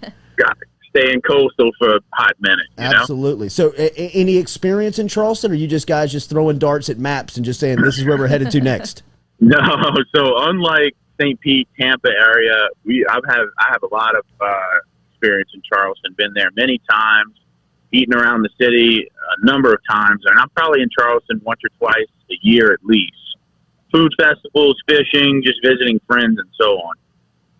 All right, we got some questions from some listeners coming in, and we urge our listeners to get inside of the bunker, drop the hashtag, Ask Jean Paul, Ask the Chef, and we will get them asked and answered here from our resident chef, Jean Paul Bourgeois, who is the absolute best, Louisiana native, Duck Camp Dinners. You can find him on the Mossy Oak YouTube station, all over online. JeanPaulBourgeois.com is the website. Michael J. Kleber asks, hashtag Ask the Chef, Thibodeau guy via Front Vacherie here. What do you inject in an elk roast with the lack of natural fat? I want to make sure it stays moist and well seasoned. Thank you. Great question. So you can kind of, so if you have a metal injector, you can warm up some bacon fat and then take any type of wild game rub or seasoning that you might have or like, it's up to you, and season that bacon fat with it. And while it's still warm, go ahead and inject it into your metal needle syringe, and then inject that into the elk roast. Now the trick with that is to make sure that the bacon is hot enough to where once you inject it and then stick that needle into a cold elk roast, that fat doesn't seize up, right? So that's kind of, you got to be, one, quick to do it, and two, make sure that bacon goes in, get into the syringe and then out into the roast. If you don't have that, butter works well too. I would stay away. Well, olive oil would work as long as it's not like dripping down and getting on flames, because sometimes olive oil can turn very acrid or weird tasting if it gets too hot.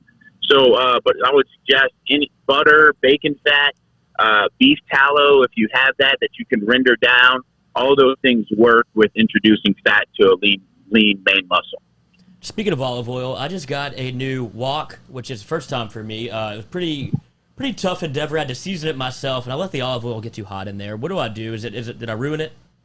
Sheesh, can you mess some stuff up, bro? I was watching. Okay. Let me say what was happening. I was watching the Baylor UConn game, and it got close, so I was watching the last 30 seconds of the game, and I forgot that it was in the kitchen over there. Smelled a little smoke. No big deal. No smoke alarm in this place. I took that thing out day one.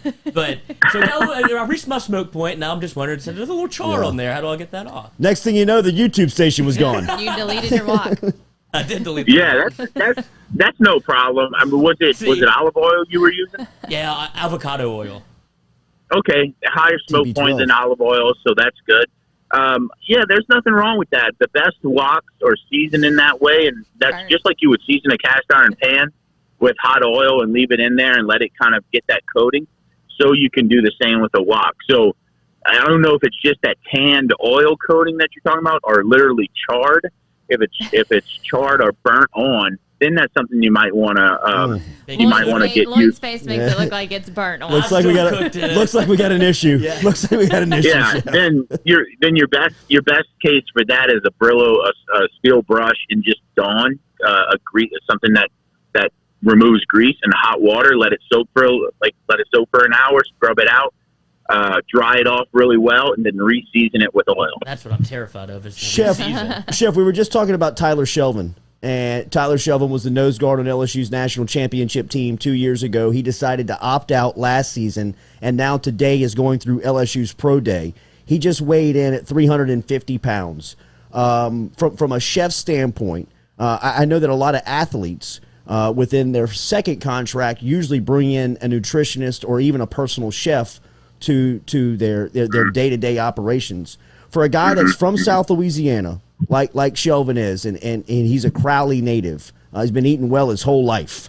How do you change a diet for somebody like him that obviously has to maintain a weight over the next 5 to 6 years for his job when he's been so used to eating a certain way?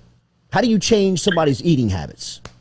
Yeah, I don't know if you asked me this question, because at one time I weighed 350 pounds and I lost 100 of it. Wow. And and I gained 40 back as of recently, so I'm right around the 300 area right now.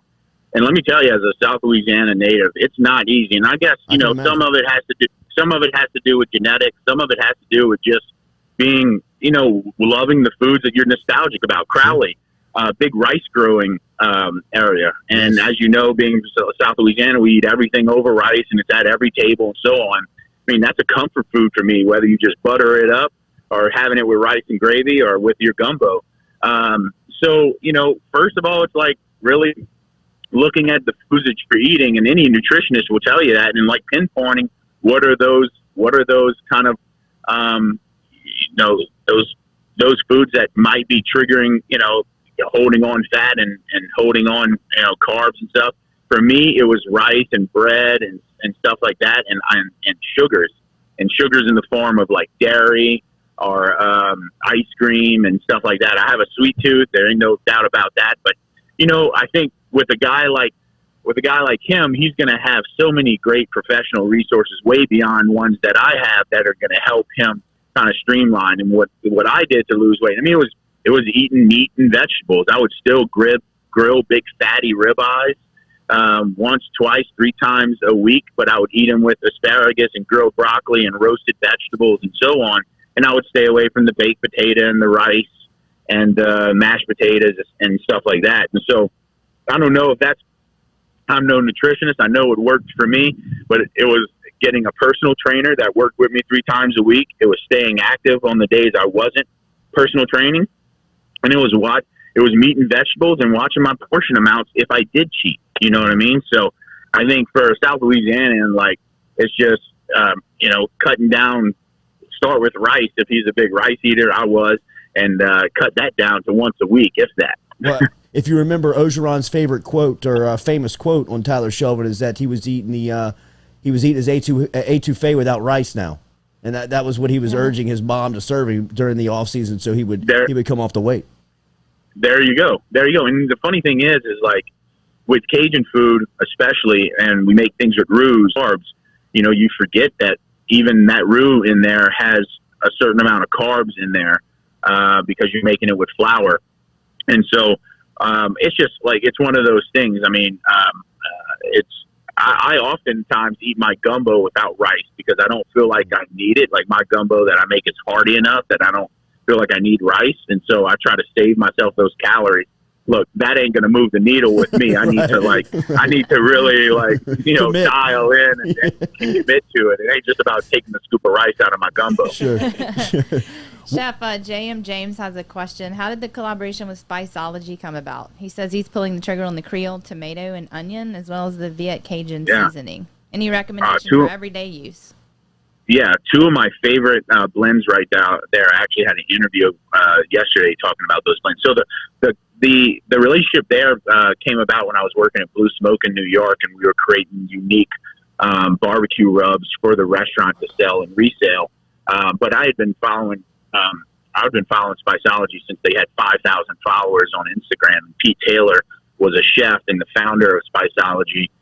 Kind of was a chef and started selling spices at the farmer's market and making blends on his own. The honey habanero is one of the first blends that they ever made, and it's still one of their best sellers. And that's how he kind of started the business. So I've always gravitated to those guys because they understood where I was coming from as a chef, wanting to work with great ingredients. And really, how do you create great food? Well, you start with great ingredients and makes your life and your job a lot easier, and you inevitably become more successful. And I think that has to do with a lot of different professions and not just cooking. As for the chorizo and let's start with the chorizo blend or the green onion Creole tomato blend. It was based to make so basically you can take a pound of ground meat and add so much spice to that, and it's all on the website and on the bottles how much spice you add, and you can make your homemade chorizo sausage. That's what it was. It was kind of blended for. However, I've grilled fish with it. I've created compound butters by mixing that with butter and then roasting oysters with it.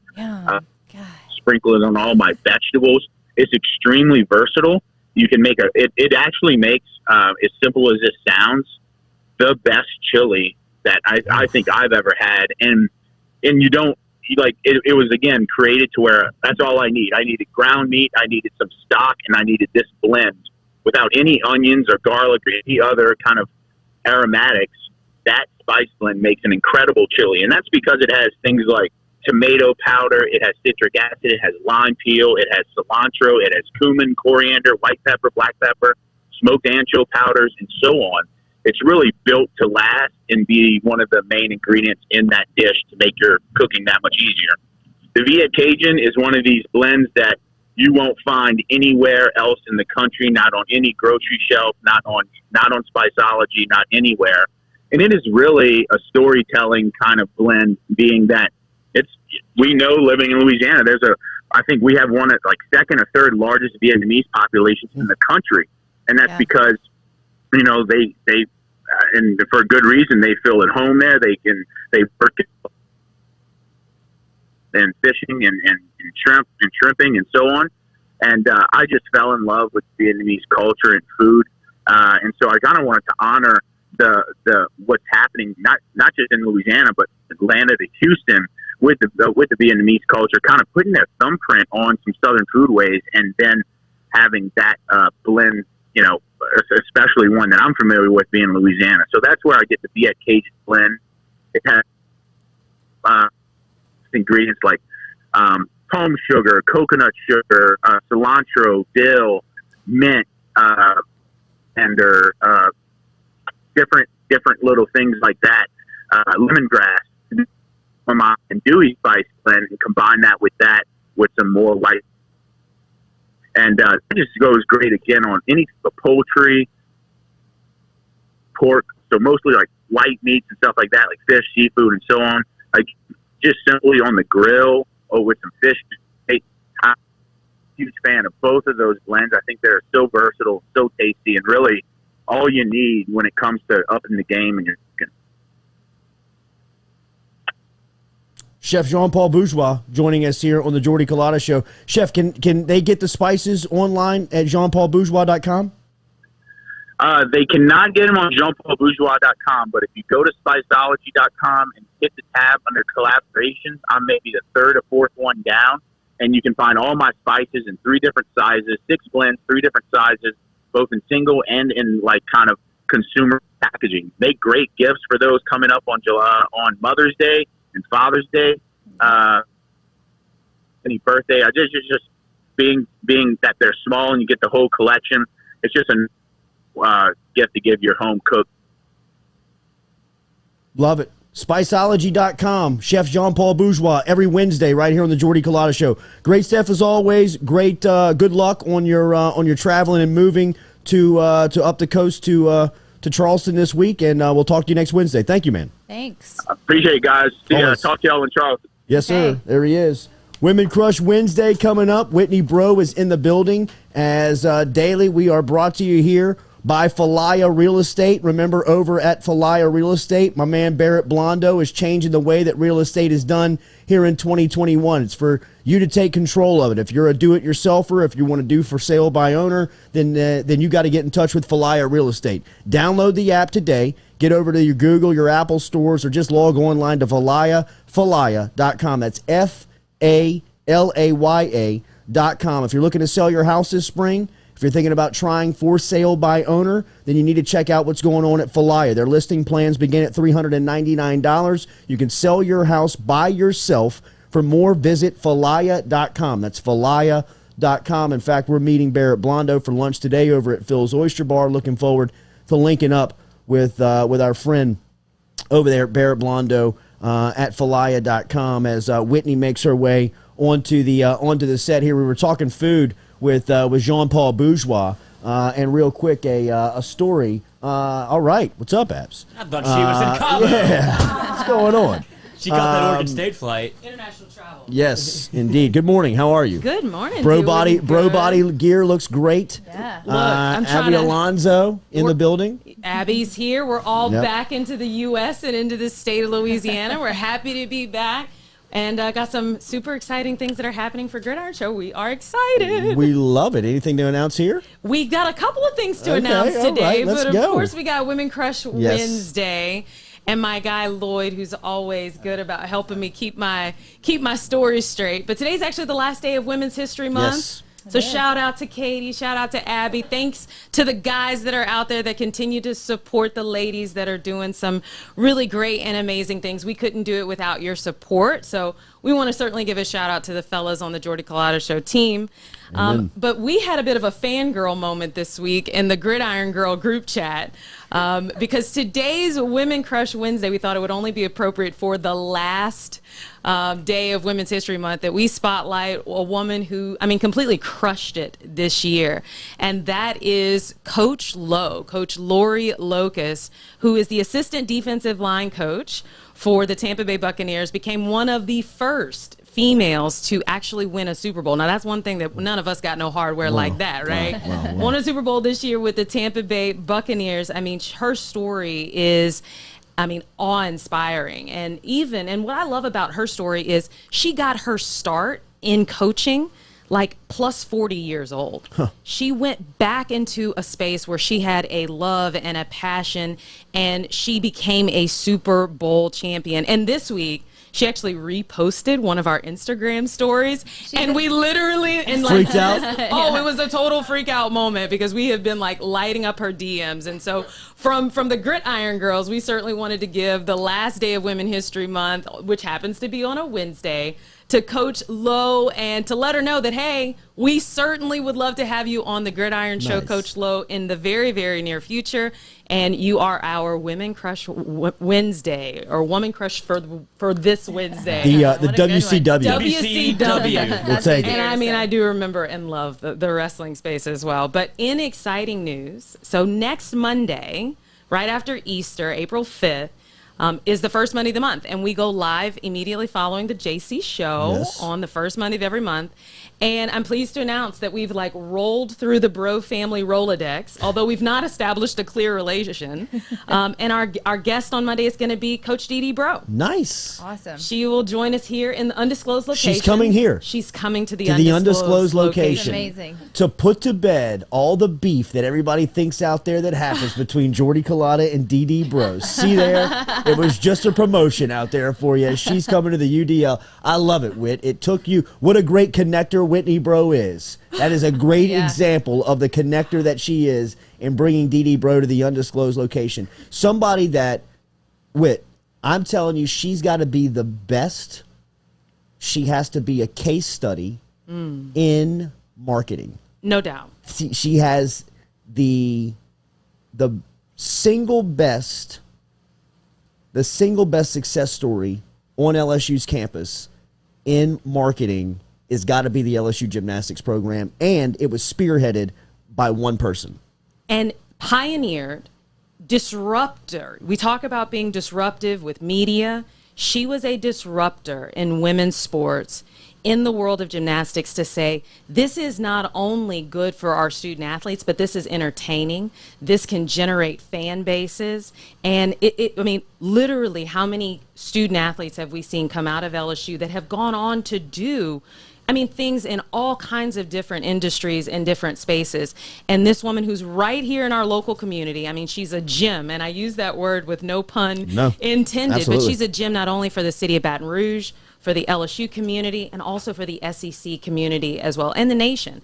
And for her to come and to share her story, to talk to us a little bit more about some of the grit moments that she's had in order to build that LSU gymnastics dynasty that has existed right here in our local community, we feel honored, and we are looking forward to next Monday and hope that everybody will tune in for it. The Gridiron Show, we roll on. You could argue that it is the best family environment in our city that we offer, a family outing. If you are a family of 4, a family of 5, if you're a family of 3, if it doesn't matter, you can go to a gymnastics meet on a Friday night, and for 3 hours, 2.5 hours, you can check completely out of whatever's going on in your life, in your world, and let your kids play with other kids their age and watch entertainment that we're all driven by athletic entertainment. I believe, watching basketball up close is some of the best entertainment you can find.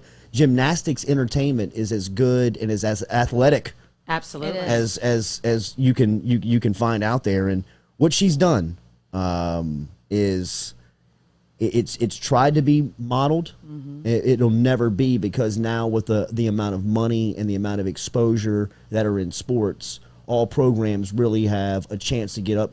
She took that program. I mean, they were practicing in like a basement closet of the PMAC.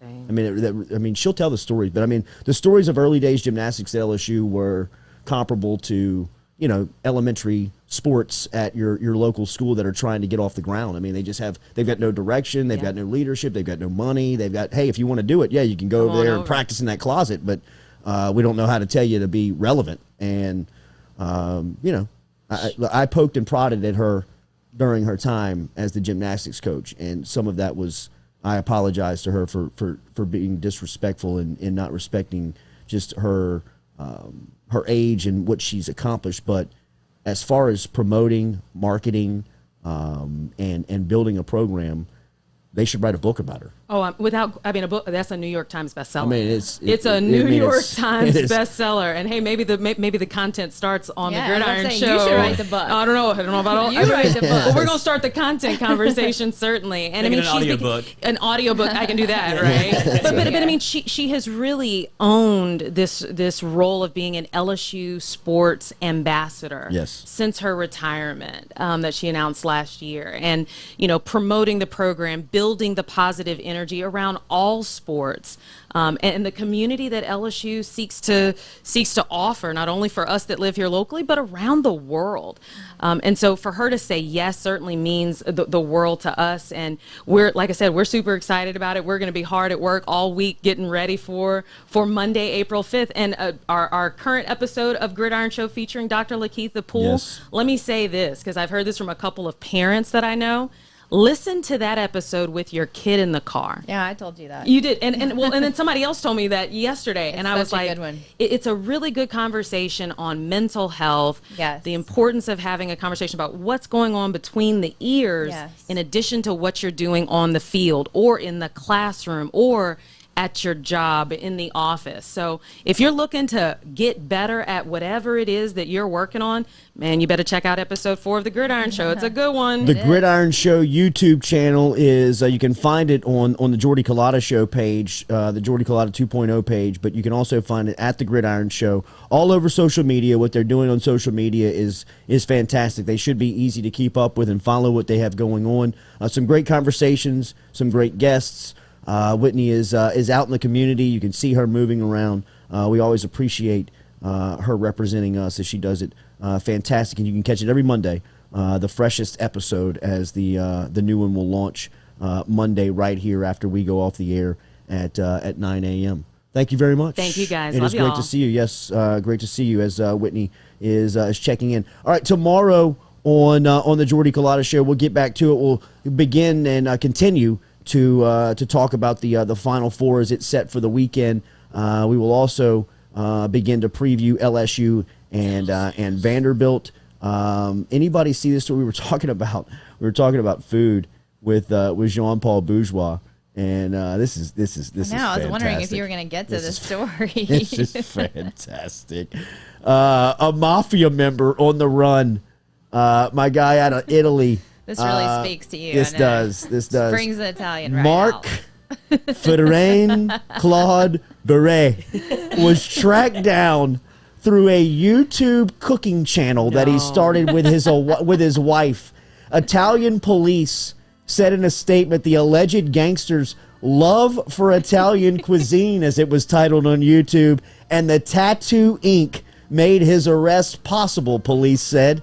Though he carefully hid his face during the videos, we got to go find some Italian love for Italian cuisine on YouTube right now and go see my man Mark Beret, as he would carefully hide his face during the videos, yet he failed to disguise his distinctive giveaway, his body tattoos. Wow. Police say they believe Biart is a member of the notorious. I'm gonna butcher this. I don't even know how you say that. I'm gonna butcher this. Can somebody help me here?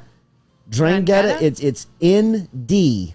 ND is the first 2 letters, which gets me going in. That it does. And the last time I tried to do that, I tried to pronounce the Giacomo to Pulmonary on live radio and said Dia Giacomo, and it was the lowest point of a radio career that was filled with low points. I mean, it was the valley, bro. I mean, you could hear him like, DiGiacomo? Yes, I'm so sorry. Does anybody want to dive at this one? Go ahead, take a shot. Grangada. That kind of sounds like right. Yeah, there you go. There you go, Lloyd. Say it one more time. There it is. All right. So they said that he was a part of that notorious crime family, one of the most feared and powerful in Europe. That's exciting. As they came out of kind of like the southern part of Italy, down there at the boot part of the peninsula. He had been wanting for allegedly trafficking cocaine from the Netherlands since 2014, police said. He's been living in the Dominican Republic for the last 5 years, and police said had been keeping a low profile during his stay in the Caribbean, except for the cooking episodes that they published weekly on YouTube. Worth it. He was known to the locals as simply as Mark. He kept his distance from the Italian community in the popular tourist destinations. The search culminated in his arrest last week in the Dominican town of Boca Chica. He was extradited to Italy and landed in Milan on Monday. The channel was started earlier this year, but is no longer active. Yeah, I bet it's no longer active. You know his mobsters in the penitentiary, when he shows up, are going to be like, hey, Mark, Stugotz, you're a dumbass, huh? Oh, my God. You're running from him, you beat him, and now you want to start a cooking show? I'm in the clear. Get the hell out of here. I mean, Mark, my guy, busted on YouTube. So look at there, man. Make sure you are subscribed to the Jordy Culotta Show YouTube station. That's the Jordy Culotta Show 2.0. As that's a good one as we close out. Yeah, that's right. As we close out this Wednesday edition of the Jordy Culotta Show. Live updates from Pro Day all day. If you're following Shea Dixon, Jacques Doucette is over there at LSU Pro Day, keeping up with all the names, the numbers, everything that's testing over there. Another story that we're going to talk about tomorrow, as Jacques verified overnight, is that women's basketball is losing 4 more players. Tiara Young, Awa Tracy, Carly Say, Sharna Aris, and Treasure Thompson have all entered the transfer portal. This is a huge problem that LSU women's basketball has. Their coach is highly overpaid, making nearly $800,000 a year to finish in the middle to the back of the pack in the SEC, and every single offseason deal with a mass exodus from the program. Baylor's leading scorer on the 2019 championship team that Kim Mulkey had was a transfer from LSU. I mean, now may be the time to make a move if you're Scott Woodward. Now may be the time to pick up the phone if you want to bring your women's basketball program back to relevance. Call Kim Mulkey. See if she'll listen.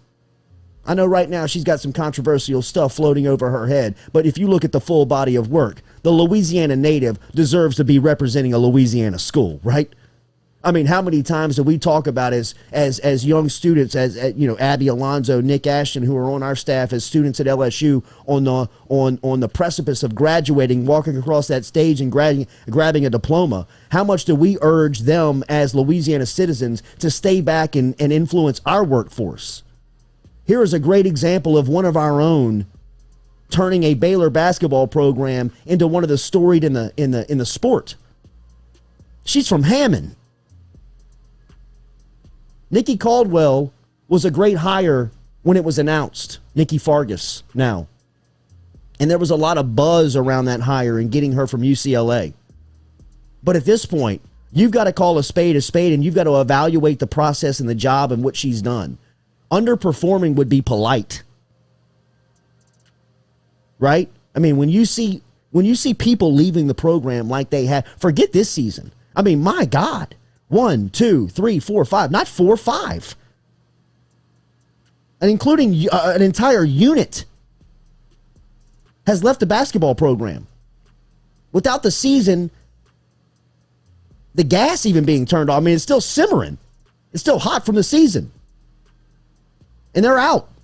Again? Scott Woodward at some point this offseason is going to have to address his women's basketball program. There is too many times and too many instances that these stories have come out and nobody has said anything. This is a culture problem. This is an issue.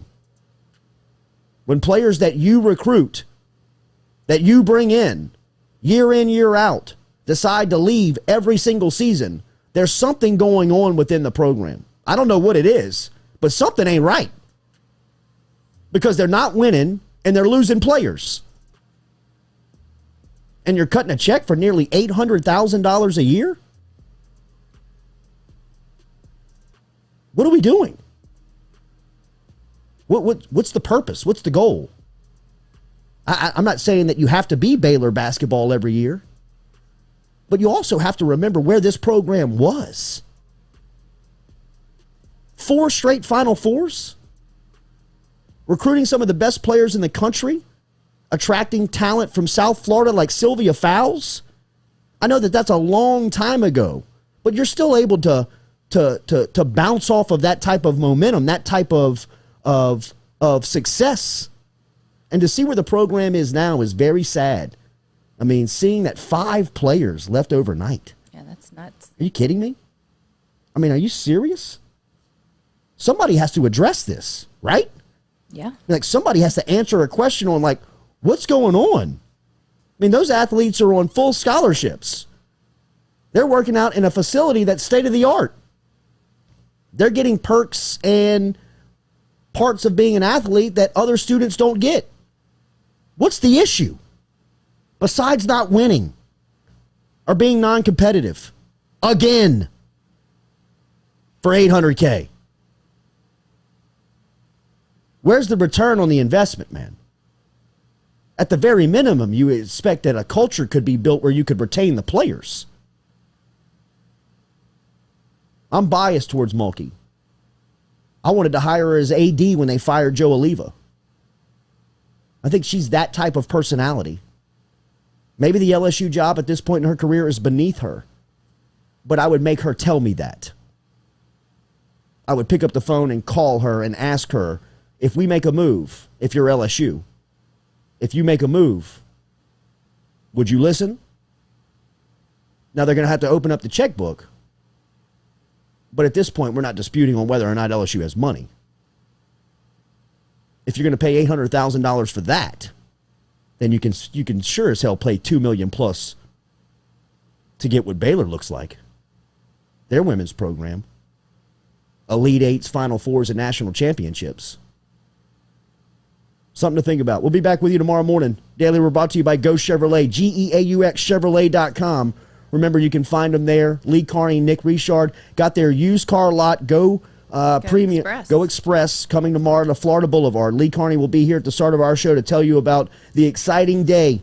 April Fool's Day tomorrow, but it's no joke. Go Express is expanding. Yeah. See ya. Mic drop.